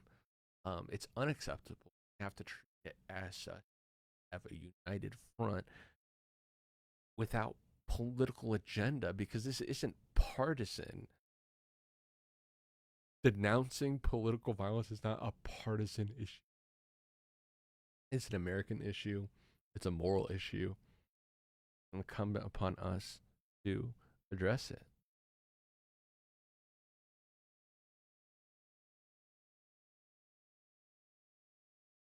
Let's see, I think that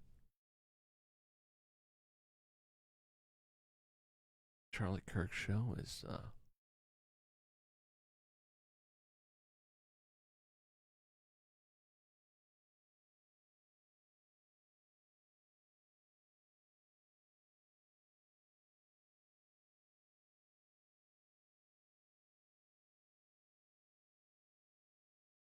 am I the only viewer?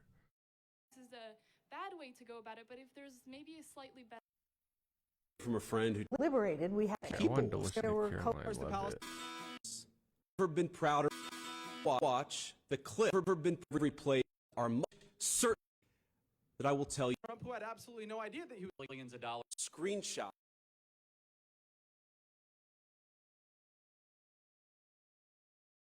We can listen to Stephen too.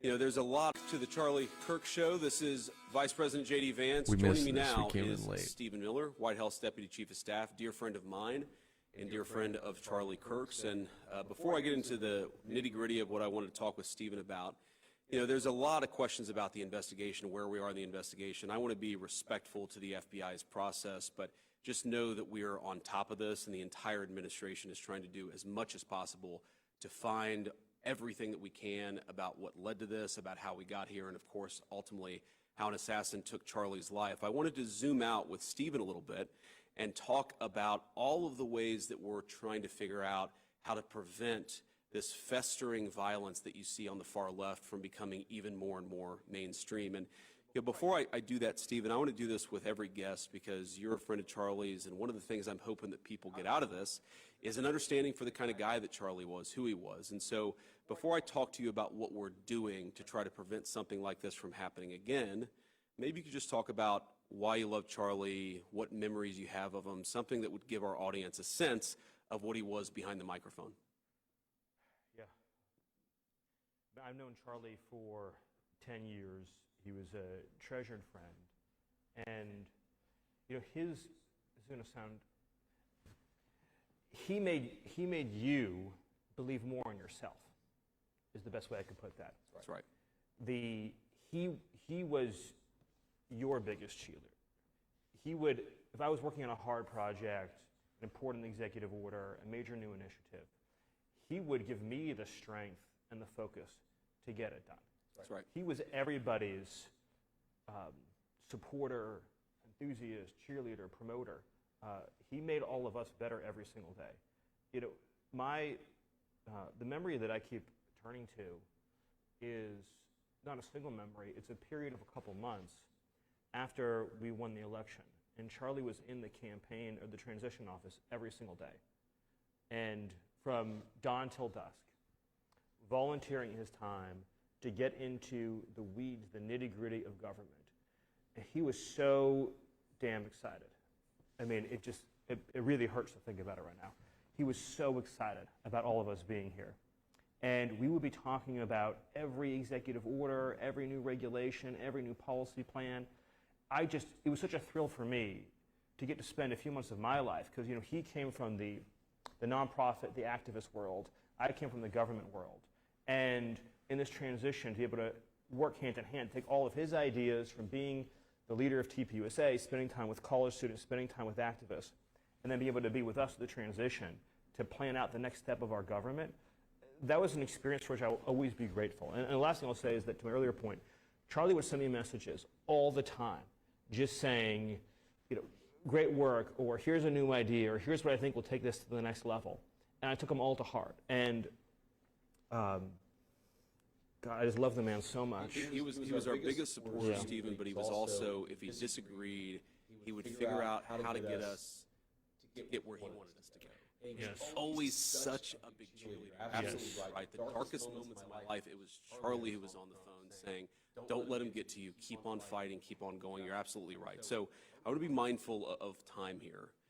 A lot of people are very worried about how we got here in the first place. And you have the crazies on the far left who are saying, oh, Stephen Miller and JD Vance, they're going to go after constitutionally protected speech. No, we're going to go after the NGO network that foments, facilitates, and engages in violence. That's not okay. Violence is not okay in our system, and we want to make it less likely that that happens. Walk me through, at a high level, like what you and I have been working on, what the whole administration has been working on to try to make sure that we don't reward and promote this craziness. Yes. So it's an excellent question. I said this before, and but it bears repeating. The last message that Charlie sent me was, I think it was just the day before we lost him, which is that we need to have an organized strategy to go after the left-wing organizations that are promoting violence in this country. And I will write those words onto my heart, and I will carry them out. If people ask me, you know, what emotions I'm feeling right now, it's just something people say. I mean, you kind of know the answer. There's incredible sadness, but there's incredible anger. And the thing about anger is that unfocused anger or blind rage is not a productive emotion. Right. But focused anger, righteous anger, directed for a just cause is one of the most important agents of change in human history. Charlie showed that. Amen. And we are going to channel all of the anger that we have over the organized campaign that led to this assassination to uproot and dismantle these terrorist networks. So let me explain a little bit what that means. So, we've got 30 seconds, so be quick, Stephen. The organized doxing campaigns, the organized riots, the organized street violence, the organized campaigns of dehumanization, vilification, posting people's addresses, combining that with messaging that's designed to trigger and incite violence, and the actual organized cells that carry out and facilitate the violence, it is a vast domestic terror movement. And with God as my witness, we are going to use every resource we have at the Department of Justice, Homeland Security, and throughout this government to identify, disrupt, dismantle, and destroy these networks and make America safe again for the American people. It will happen, and we will do it in Charlie's name. Thank you, Stephen. Don't go away. I'll be joined by a guest of Friends just in a few seconds. See you soon.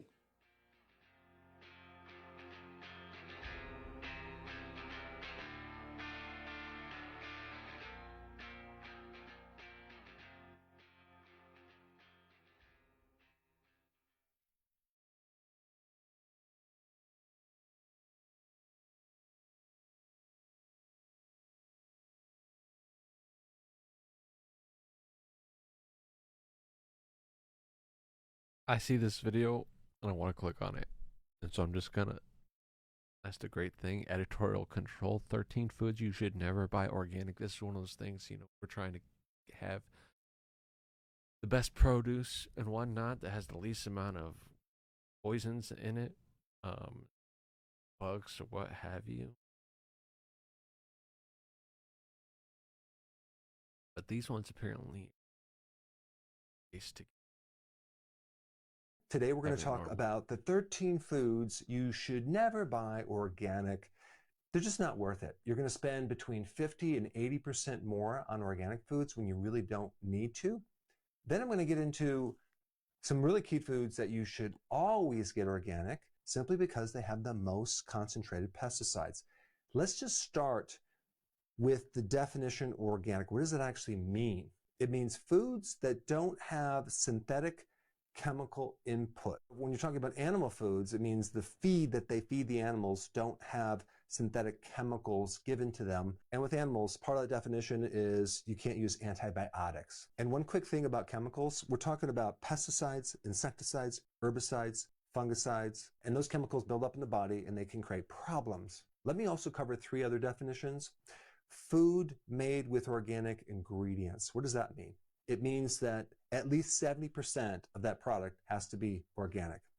Then you have just the word organic. And that means at least 95% of those ingredients need to be organic. And then finally, we have 100% organic, which means 100% of those ingredients have to be organic. So it is a little confusing. I also want to mention something called hydroponic, where you're growing vegetables. Why are they even allowed or to say it's organic when it's not organic? Soilless liquid with some minerals in it. That's how they can grow certain vegetables and salads through a hydroponic unit. And if I'm not mistaken, they also have the certification of organic, which I don't really like because you're growing vegetables in water with some minerals in it, and it's not complete. It's not like soil where you have the microbes. So when you see the word hydroponic and it's grown organically, that doesn't really mean anything to me. And then the last point, Hydroponic, that's I one want to to talk look out about this for. right here. Sometimes you have organic junk food. Never These even are heard organic about Pop-Tarts. hydroponic. These are conventional Pop-Tarts, okay? They have the same amount of sugar and starch, but they're organic. So when you actually consume the organic version, it's not going to make you any healthier, okay? They both have the same amount of sugar, which is a massive amount. So when you start getting into organic junk food, it really becomes a situation where it's just a marketing thing. And so there's a perception of, wow, organic, it must be better, when in fact it has so much massive sugar. You're not going to actually improve your health by eating organic junk food. So let's first go into the list of the 13 foods that I would not get organic. Number 1, sea salt. I know, it's wild. Sea salt is a mineral, okay? It's not harvested with pesticides, insecticides, because pests don't eat sea salt, okay? So when you see we'll that, have to do that's another just video totally that's a marketing just on sea issue. salt. We've recently gotten some nice sea salt that we use. So we'll have to do a deep dive to see if we're just buying into the. My understanding is that like when it's getting mined, trace metals and whatnot from the mining process is the company managing for that. Other pollutants, stuff like that. We'll have to do a deep dive on sea salt later on. I would recommend getting certain types of sea salt from good sources. Pink Himalayan sea salt, Celtic sea salt, Redmond sea salt, Baja Gold sea salt, but I would not bother getting organic sea salt. Okay. Okay, so he's saying Number 2, the sources, but not wild-caught organic. salmon. Yes, they actually have We've got the organic Baja Gold. wild-caught salmon. First of all, how are you going to control what that wild fish is eating in the ocean? They're not in a farmed area. They're wild. So again, this is another marketing hype thing to make you think it's somewhat healthier, and you might be spending more on it. But anything wild caught, any fish, don't worry about having the word organic. Okay, so also with wild salmon, I've heard, and we're going to do like a salmon fish deep dive, that sometimes they'll say wild caught as opposed to farm raised, but what they do, or what they've done, is raise them all on the farm, you release them into the wild, and then you catch them right back and say that it's wild caught. Technically it's wild caught so they can put it on there. We'll do a salmon deep. Have to write these down. Number 3, avocados. Avocados are sprayed if it's conventional, but the shell is very, very hard. There's a very strong barrier. Those pesticides are not going to get through that shell. So here you are spending a lot more money, between 50 and 80% more, when you really don't need to. So there's going to be very minimal pesticides in avocados. I wouldn't worry about it. Okay, number 4, baking soda. This is sodium bicarbonate. It's an alkaline mineral, and a lot of times you'll see organic baking soda, which is just another marketing ploy. And this baking soda is not going to be exposed to pesticides, insecticides, herbicides, fungicide. It's coming from the earth, so you don't need to get it organic. Now, also shout out to my wife. I've watched Dr. Eric Berg stuff, his new channel, so I'm following. I was talking about which things people I should follow on these people that she mentioned happen to show up on related videos. Sometimes people have a confusion of baking soda with baking powder, which sometimes could have aluminum. Well, we're not talking about baking powder. We're talking about baking soda, and you want to get food grade, and you'll be fine. Okay, you don't need the word organic. I'm not kidding. Number 5, sometimes you'll see organic mineral water.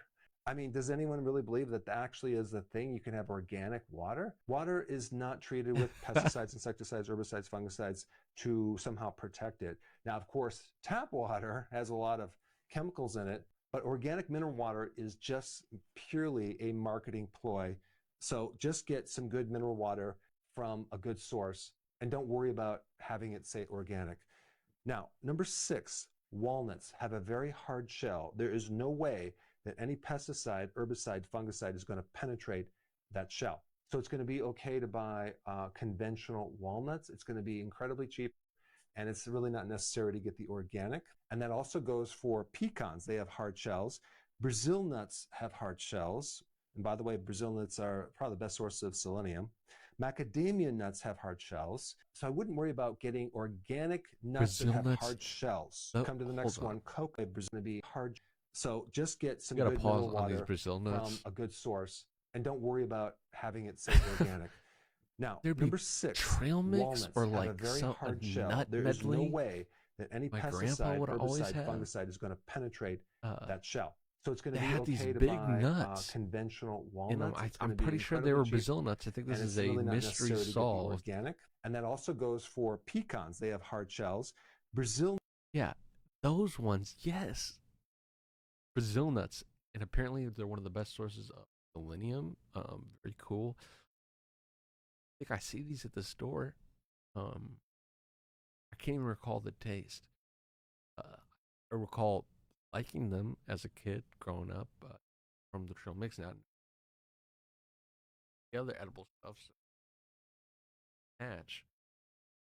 But Brazil nuts. Nuts I'm gonna have look for hard some. shells. And by the way, Brazil nuts are probably the best source of selenium.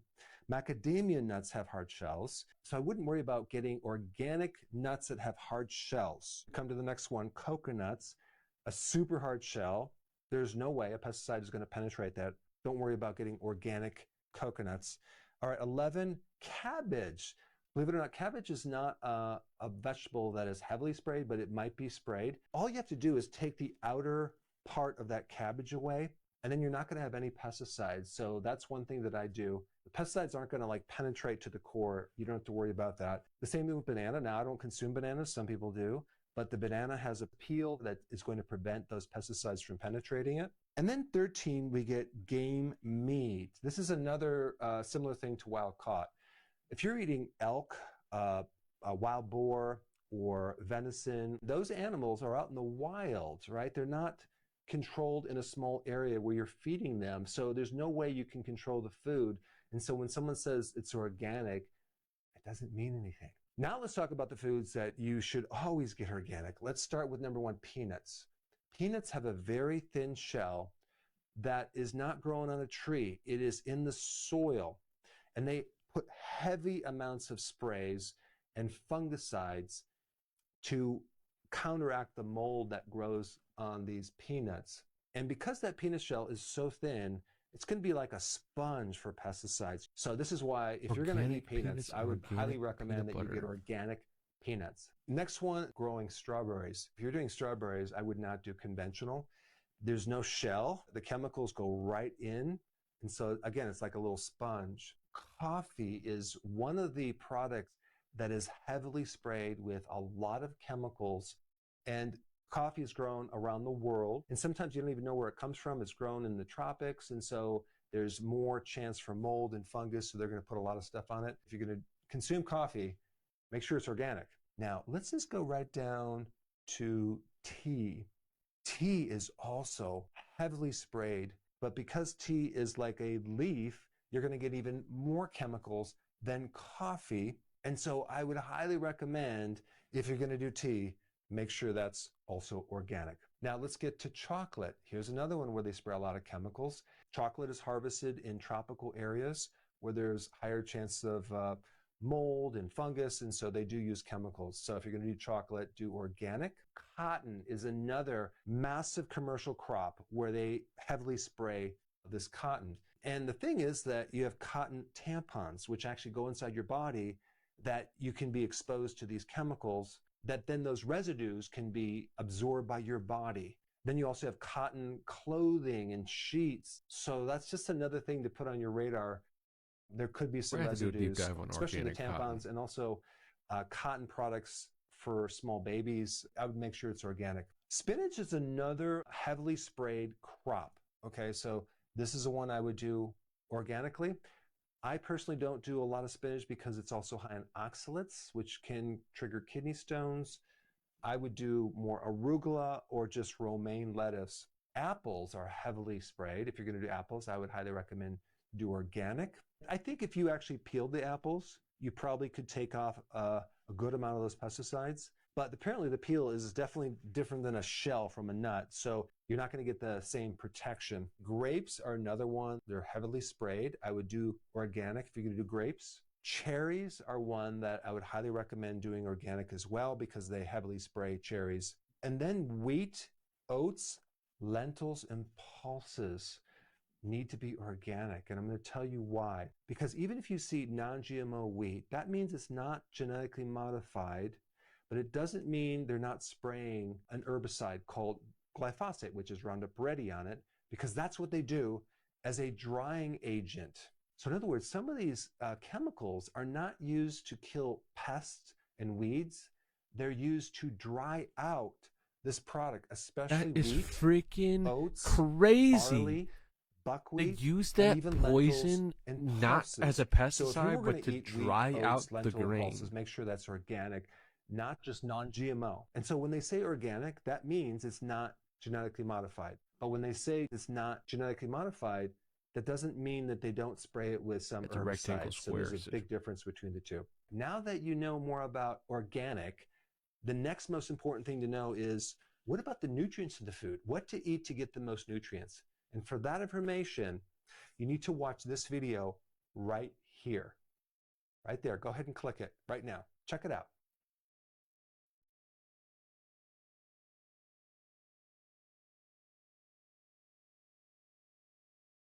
I don't see the video, buddy. It might be on channel.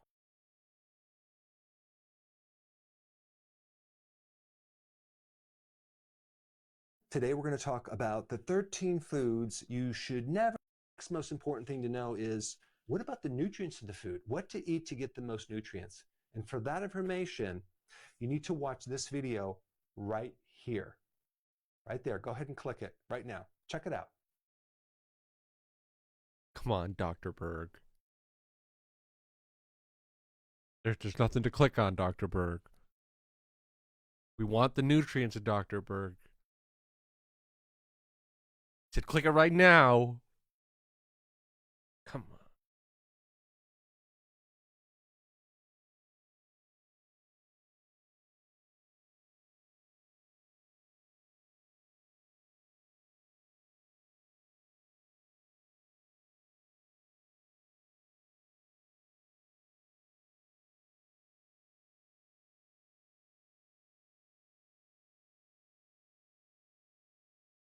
Okay, so we're gonna comment that to click video, but there isn't a video to.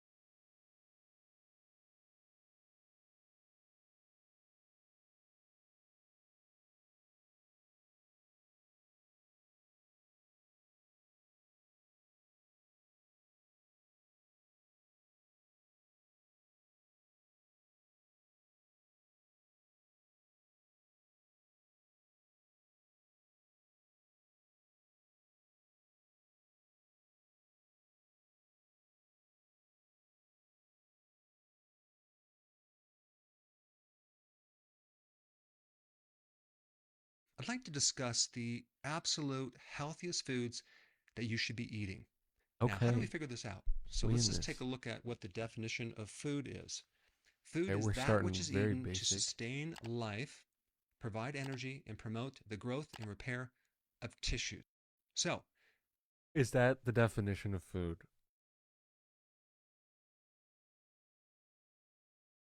To sustain life, provide energy, and promote the growth and. So, you're telling me is that most of the stuff that we. Scary thought. That ice cream, not food. I mean, it's sustaining life, it's providing energy, but I don't think it's promoting the growth and repair of tissue.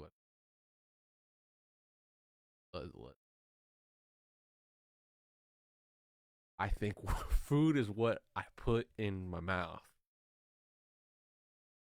if you not what my kids put in their mouth. Oh, toy in my mouth, not food. For a sensible adult, that's our definition. eat something that doesn't sustain life, that doesn't give you energy, that doesn't help your tissues grow and repair, it's not food. And if we take a look at what foods create the most disease, well, ultra processed foods. That's a real polite way of saying junk foods. So before we get into the actual foods, what are ultra processed foods? The word ultra means to the extreme. Processed, in the specialized definition of food, means something that has been altered using either chemical or mechanical or heat or other methods to change something into something else. And so they can start out with Okay, corn yeah. and turn that into something that doesn't even resemble corn. Okay. That's ultra processed. And I don't know why they can even call this food, because it doesn't sustain life. You can't live on it. It doesn't give you energy. It makes you tired. There are basically no nutrients except for the few synthetic nutrients that they spray on it. And it doesn't promote growth, especially. And we're talking about like even a growing child that needs high quality amino acids and high quality fatty acids. So if we look at a scale from, I'm going to call it non-food, all the way to the other side of some whole food that has bioavailable nutrients. So that means it would have to have vitamins, minerals, trace minerals, amino acids, and fatty acids, and other things too. And I think fiber might be important as well, simply because fiber is something that your microbes do eat. And I'm not talking about added fiber, just the fiber that comes within certain foods. But we do know the essential things, essential fats, essential proteins, but there's no essential carbohydrates. We can actually live without carbohydrates. On the flip side, there are some important nutrients in vegetables: vitamin C, folate, potassium, magnesium, and phytonutrients, which have a lot of additional interesting properties that go beyond just basic nutrients, anti-inflammatory, antioxidant, etc. However, that being said, you can find in grass-fed beef a lot of phytonutrients. That's right. There's not a lot of research in this area as far as the difference between the two or the bioavailability, but they're in there, like I'm demonstrating right here in this picture. And you can see the level of phytonutrients in my cattle And you can see it's much higher, especially than the grain-fed. And this is probably because my cattle get no grain. It's all grass-fed, grass-finished. And even in eggs, right, you can get certain phytonutrients, which are plant-based compounds. So you don't always have to get these phytonutrients from plants. Now, if we look at a vegan's diet, you can't really get all of the nutrients without adding or supplementing to a vegan diet, especially B12 and other nutrients that are not as bioavailable. And then we also have DHA, which is omega-3. And also the amino acids are different from plant to animal. You can still do it being a vegan. I'm not saying that you can't, but it's just a little more difficult. You have to combine certain things to get the complete amino acid profile. The bottom line is there's just more quality amino acids in animal products than there are in plants. Now, in vegetables, you have also Give us the meat. certain anti-nutrients, but for example, like cruciferous vegetables, you can cook them, you can steam them, and reduce a lot of these anti-nutrients. Nuts also have anti-nutrients. Soak them overnight. It's called germination. Even roasting nuts reduce the anti-nutrients. On one extreme, we have the ultra-processed ingredients, right, which really is composed of 3 or 4 main ingredients with a lot of additional chemicals. So let me just give you one example. This was my favorite snack in college. Let's just take a look at what the ingredients are. Corn, vegetable oils, corn, canola, Yo, you coming for our and/or Doritos? sunflower oil. So number one, realize that corn is not like sweet corn. Okay, it's called dent corn or field corn. You can't eat it. I mean, it's disgusting. So they're processing it to put it in a powder and then flavoring it and putting all sorts of things on it to make it taste edible. And then the seed oils are highly inflammatory. And then we have maltodextrin. It has worse effects on your blood sugars than actual sugar. It's highly processed. Monosodium glutamate, of course, just to stimulate your appetite. Artificial colorings, artificial flavorings, and natural flavorings, and then some other chemicals too. Now, what's interesting about this is take a look at the fats. I don't know if you can see. Total fats, 8 grams. That's per serving size, 12 chips. That's 10% of all the calories. I mean, people think that saturated fats is the worst thing, right, in here, but it has 1 gram. Then what is all the other fats in there? Unsaturated fatty acids. That's the thing that's creating a tremendous amount of damage in our bodies because it's the vegetable oils, highly processed, highly inflammatory. Yet when we think about junk foods, no one's really saying to avoid the unsaturated fats. It's all about the saturated fats. This is why some companies will say, hey, this junk food has no saturated fats. And you think, oh, wow, that's healthy. Not quite. And the last thing they have on there is guaranteed fresh, okay? Guaranteed fresh, like taking an apple off of a tree type fresh. You know, the purpose of ultra-processed food is to increase shelf life and make it cheap and make it very tasty, okay? And so I really think the essence of healthy foods is really how much life that food has. How dead can you make a food when you're cooking it 5 times using massive pressure, chemicals, heat? Don't come from a it's in pizza. The pet foods. It's in infant formulas. 67% of all teens' calories are ultra-processed foods. And so, yes, they all have chemicals and everything, but I think the thing that's really important to understand is the basic 3 ingredients. Number 1, the synthetic sugars, the basic synthetic starches, which is like modified food starch or maltodextrin, and the synthetic oils, which are the unsaturated seed oils. Those are the things that you need to really pay attention to and make sure they're not in your refrigerator. All right, let's finally get to the purpose of this video, which is the list of the healthiest foods. Number 1, beef, as in... We're 7 minutes in, 30% through the video. Now we're getting to the point, but it's good. Got to point out the bad foods that are in your diet. Red meat, the exact food that everyone's saying to avoid. And I'm not talking about grain-fed, I'm talking about grass-fed, grass-finished. And so you can't just lump in grass-fed cows that are on pasture, that are rotated with all the processed meat. And also, I've never met anyone who is allergic to beef. Beef is high in glutamine. Glutamine heals your gut. In fact, it's the highest source of glutamine. And so many people have gut inflammation. This is why someone that goes on a beef diet or a carnivore diet starts to heal their gut and a lot of other inflammatory conditions. You notice I didn't say chicken. Chickens are fed grains, which really dramatically increase the omega-6 fatty acids. However, there are certain chickens that are soy and corn free that you can get, which I don't know where you can get them, but they're much healthier. All right, number 2, wild-caught fatty fish, like salmon, for example. I mean, an average person, at least in the U.S., consumes 32%.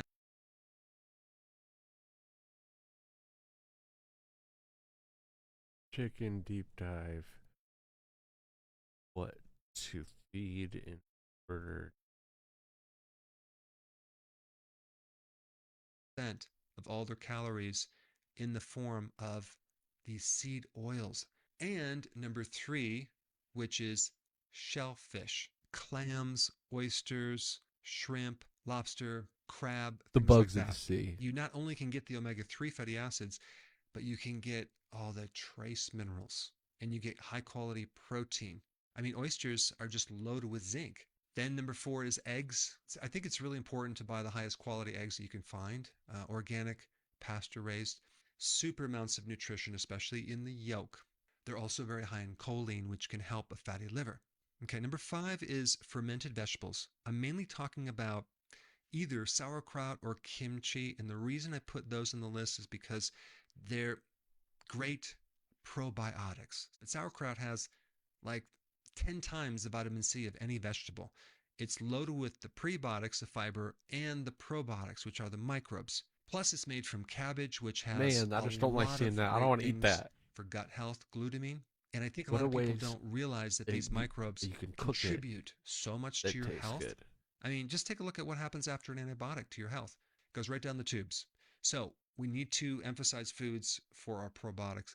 All right, number 6, I'm going to include the leafy greens. That could be anything from arugula to spinach to just high quality lettuce that's grown on soil. You also have folate, vitamin C, Arugula. you have potassium and magnesium. Yes, it's true that spinach is high in oxalates, but if you consume cheese with spinach or you cook your spinach, you can reduce oxalates. Number 7, organ meats. I personally don't like liver. Even though I know it's super healthy, I can't eat it for some reason, but I do like cod liver, and I get it in a can. It's loaded with omega-3 fatty acids, and it has a lot of other good things, and I like the taste. Doesn't taste like liver.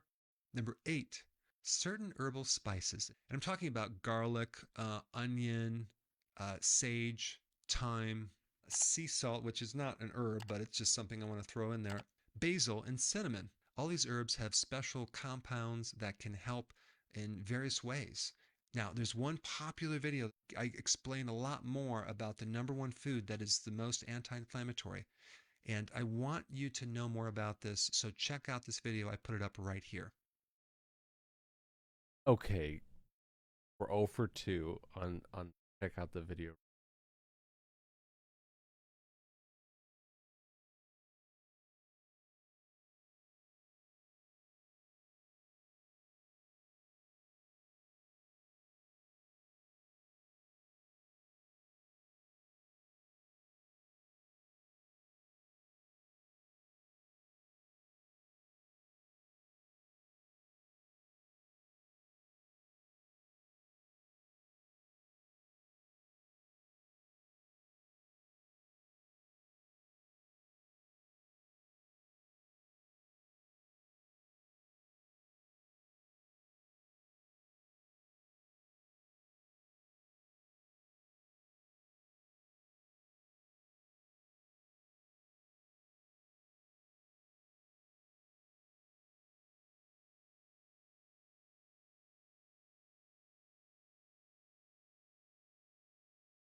Is this a me issue?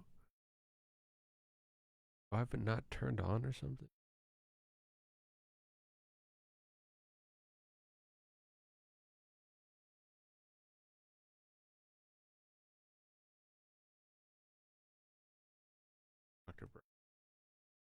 Thanks for the video.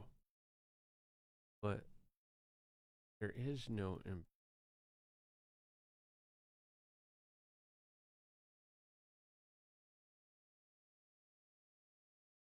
left.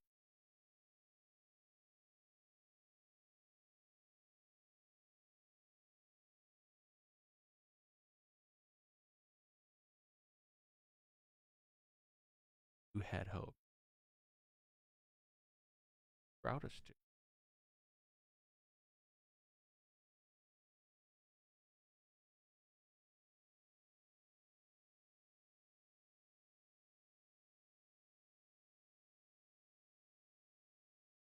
And I want you to know more about this, so check out. Now, there's one popular video. I explain a lot more about the number one food that is the most anti-inflammatory.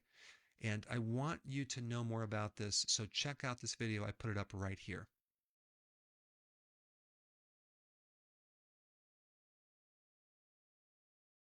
We found it. There's one very powerful anti-inflammatory food that is going to surprise We're you. gonna watch this. And I wish I knew We're about gonna this a pray long it time out. ago when I had my We're inflammation. gonna call it a I day had on a the lot of first gut stream. inflammation.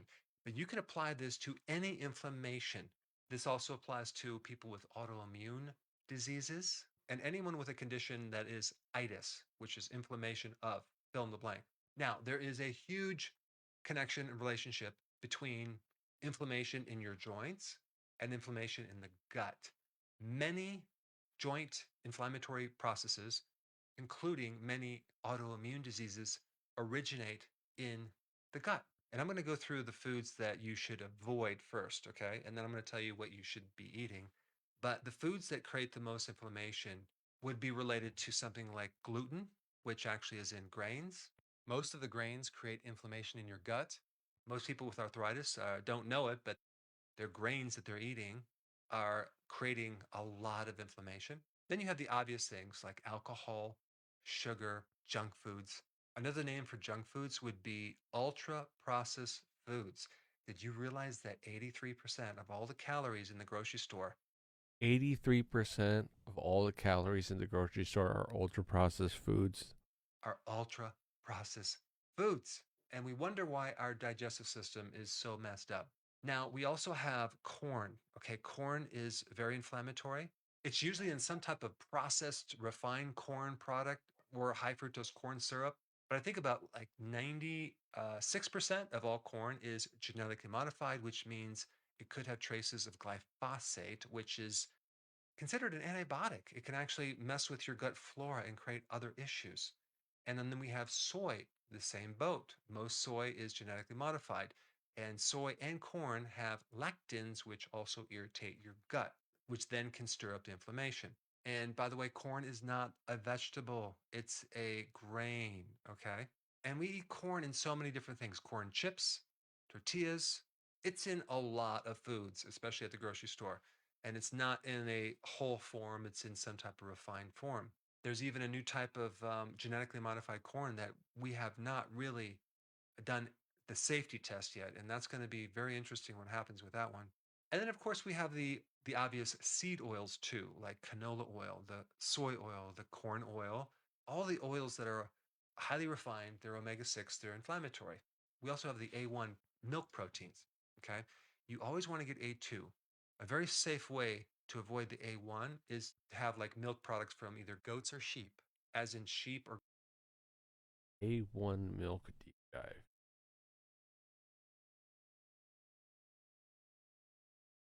goat cheese or sheep or goat kefir. Both of those products are fermented and they have additional benefits. And both of them are the A2 type protein. But I will say that a lot of people have casein allergies, and that is the problem. But then again, they also might have a lactose, milk sugar intolerance, okay? And that creates another issue. The same thing with gluten. You don't necessarily have to have an allergy, it could just be a gluten intolerance.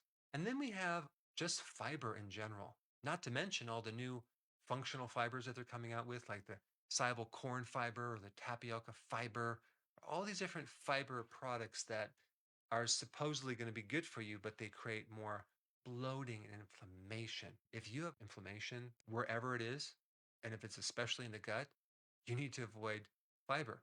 And that includes all fiber. and especially the so-called healthy, like plant proteins and beans and legumes and even vegetables. That's going to actually irritate your colon. You should probably do carnivore for a while and you'll probably feel a lot Wow. better. But I just listed Wow. all of the foods that greatly contribute to inflammation.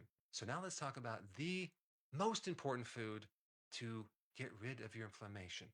This food has a very high level of glutamine. In fact, if you look at all the foods out there with the highest level of glutamine, it would be this food. But let me just explain what glutamine is. It's an amino acid for your colon cells, which is a single layer of cells that line the inside of your colon. This forms the barrier to your immune system deeper inside. But your intestinal cells are very hungry for glutamine. In fact, out of all the glutamine, they hog like 30% of it, okay, for themselves. Glutamine is very important in producing ATP energy. Glutamine Adenosine fuels the triphosphate. intestinal layer of the cells as well as the mucosal layer where all the good bacteria hang out. And glutamine supports tight junctions. You see, I originally talked about this gut being a source of inflammation, but I didn't describe exactly what's occurring. What's occurring is leaky gut, which is intestinal hyperpermeability. You basically have holes in this single layer cell that goes right in, and larger molecules of food that are not broken down can get through there, and then your immune system tags them as a foreign entity to be destroyed. And that's when you start developing antibodies and allergies against foods. So this problem really is a bypass of normal immigration. It doesn't give the normal stamp of approval through the immune system, and it gets through and it creates a lot of problems for you. So all of those bad foods I talked about Immigration kind of put a problem. Gotta hole through your deport them. intestine. And glutamine is the solution for that. But now the question is, what food has the most glutamine? And the answer is meat, specifically beef, the thing that they're trying to get rid of right now. We They're want trying to the get rid of cows meats. because of just some ridiculous reason, but beef gives you a super healing protein, glutamine, that can greatly support your gut and other types of inflammatory conditions, whether you have an Give us the autoimmune meats. or some other type of non-autoimmune joint problem or whatever. Now, you can actually take glutamine as Wow, well, I was not but expecting beef that. I is was the expecting best anti-inflammatory food that you can possibly dragon eat. In fruit fact, or before the something really ketogenic diet, when I was exotic eating all those or carbs, like and when I switched over niche, to not beef, oh my beef. goodness, did I feel better. It was incredible.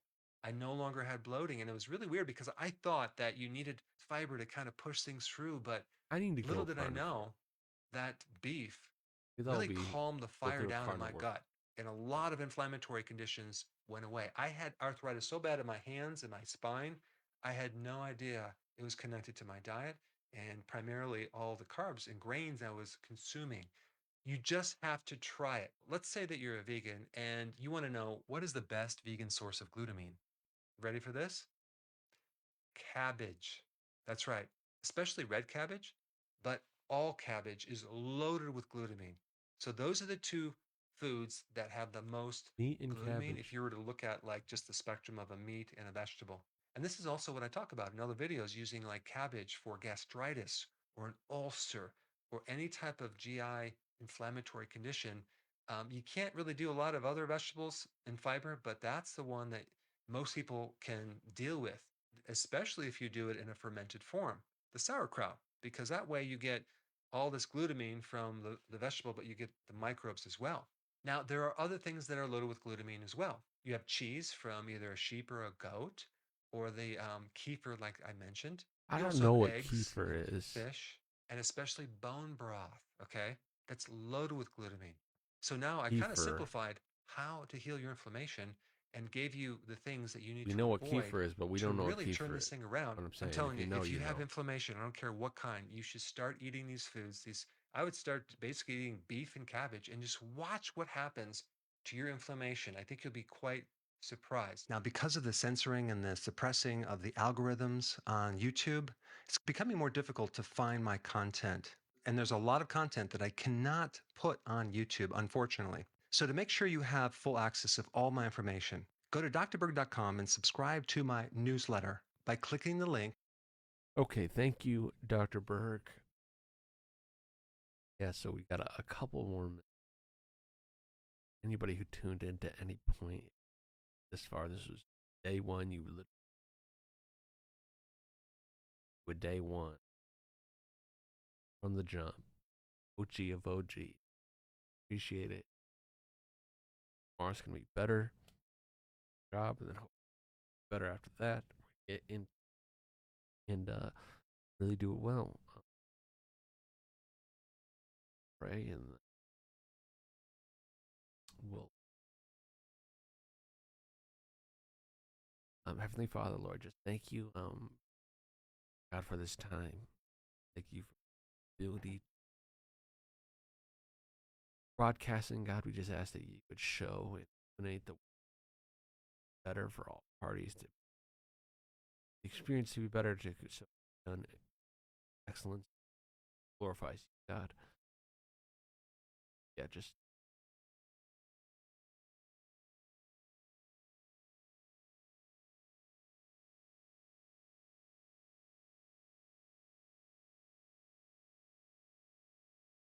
glorifying Charlie death, political violence.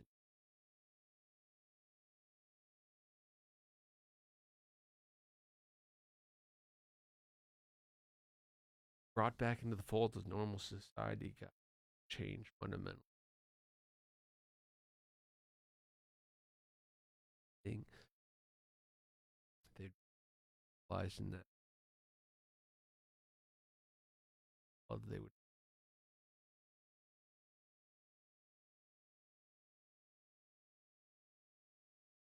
serve you. And God would all know you better and become more level across the country. And you to be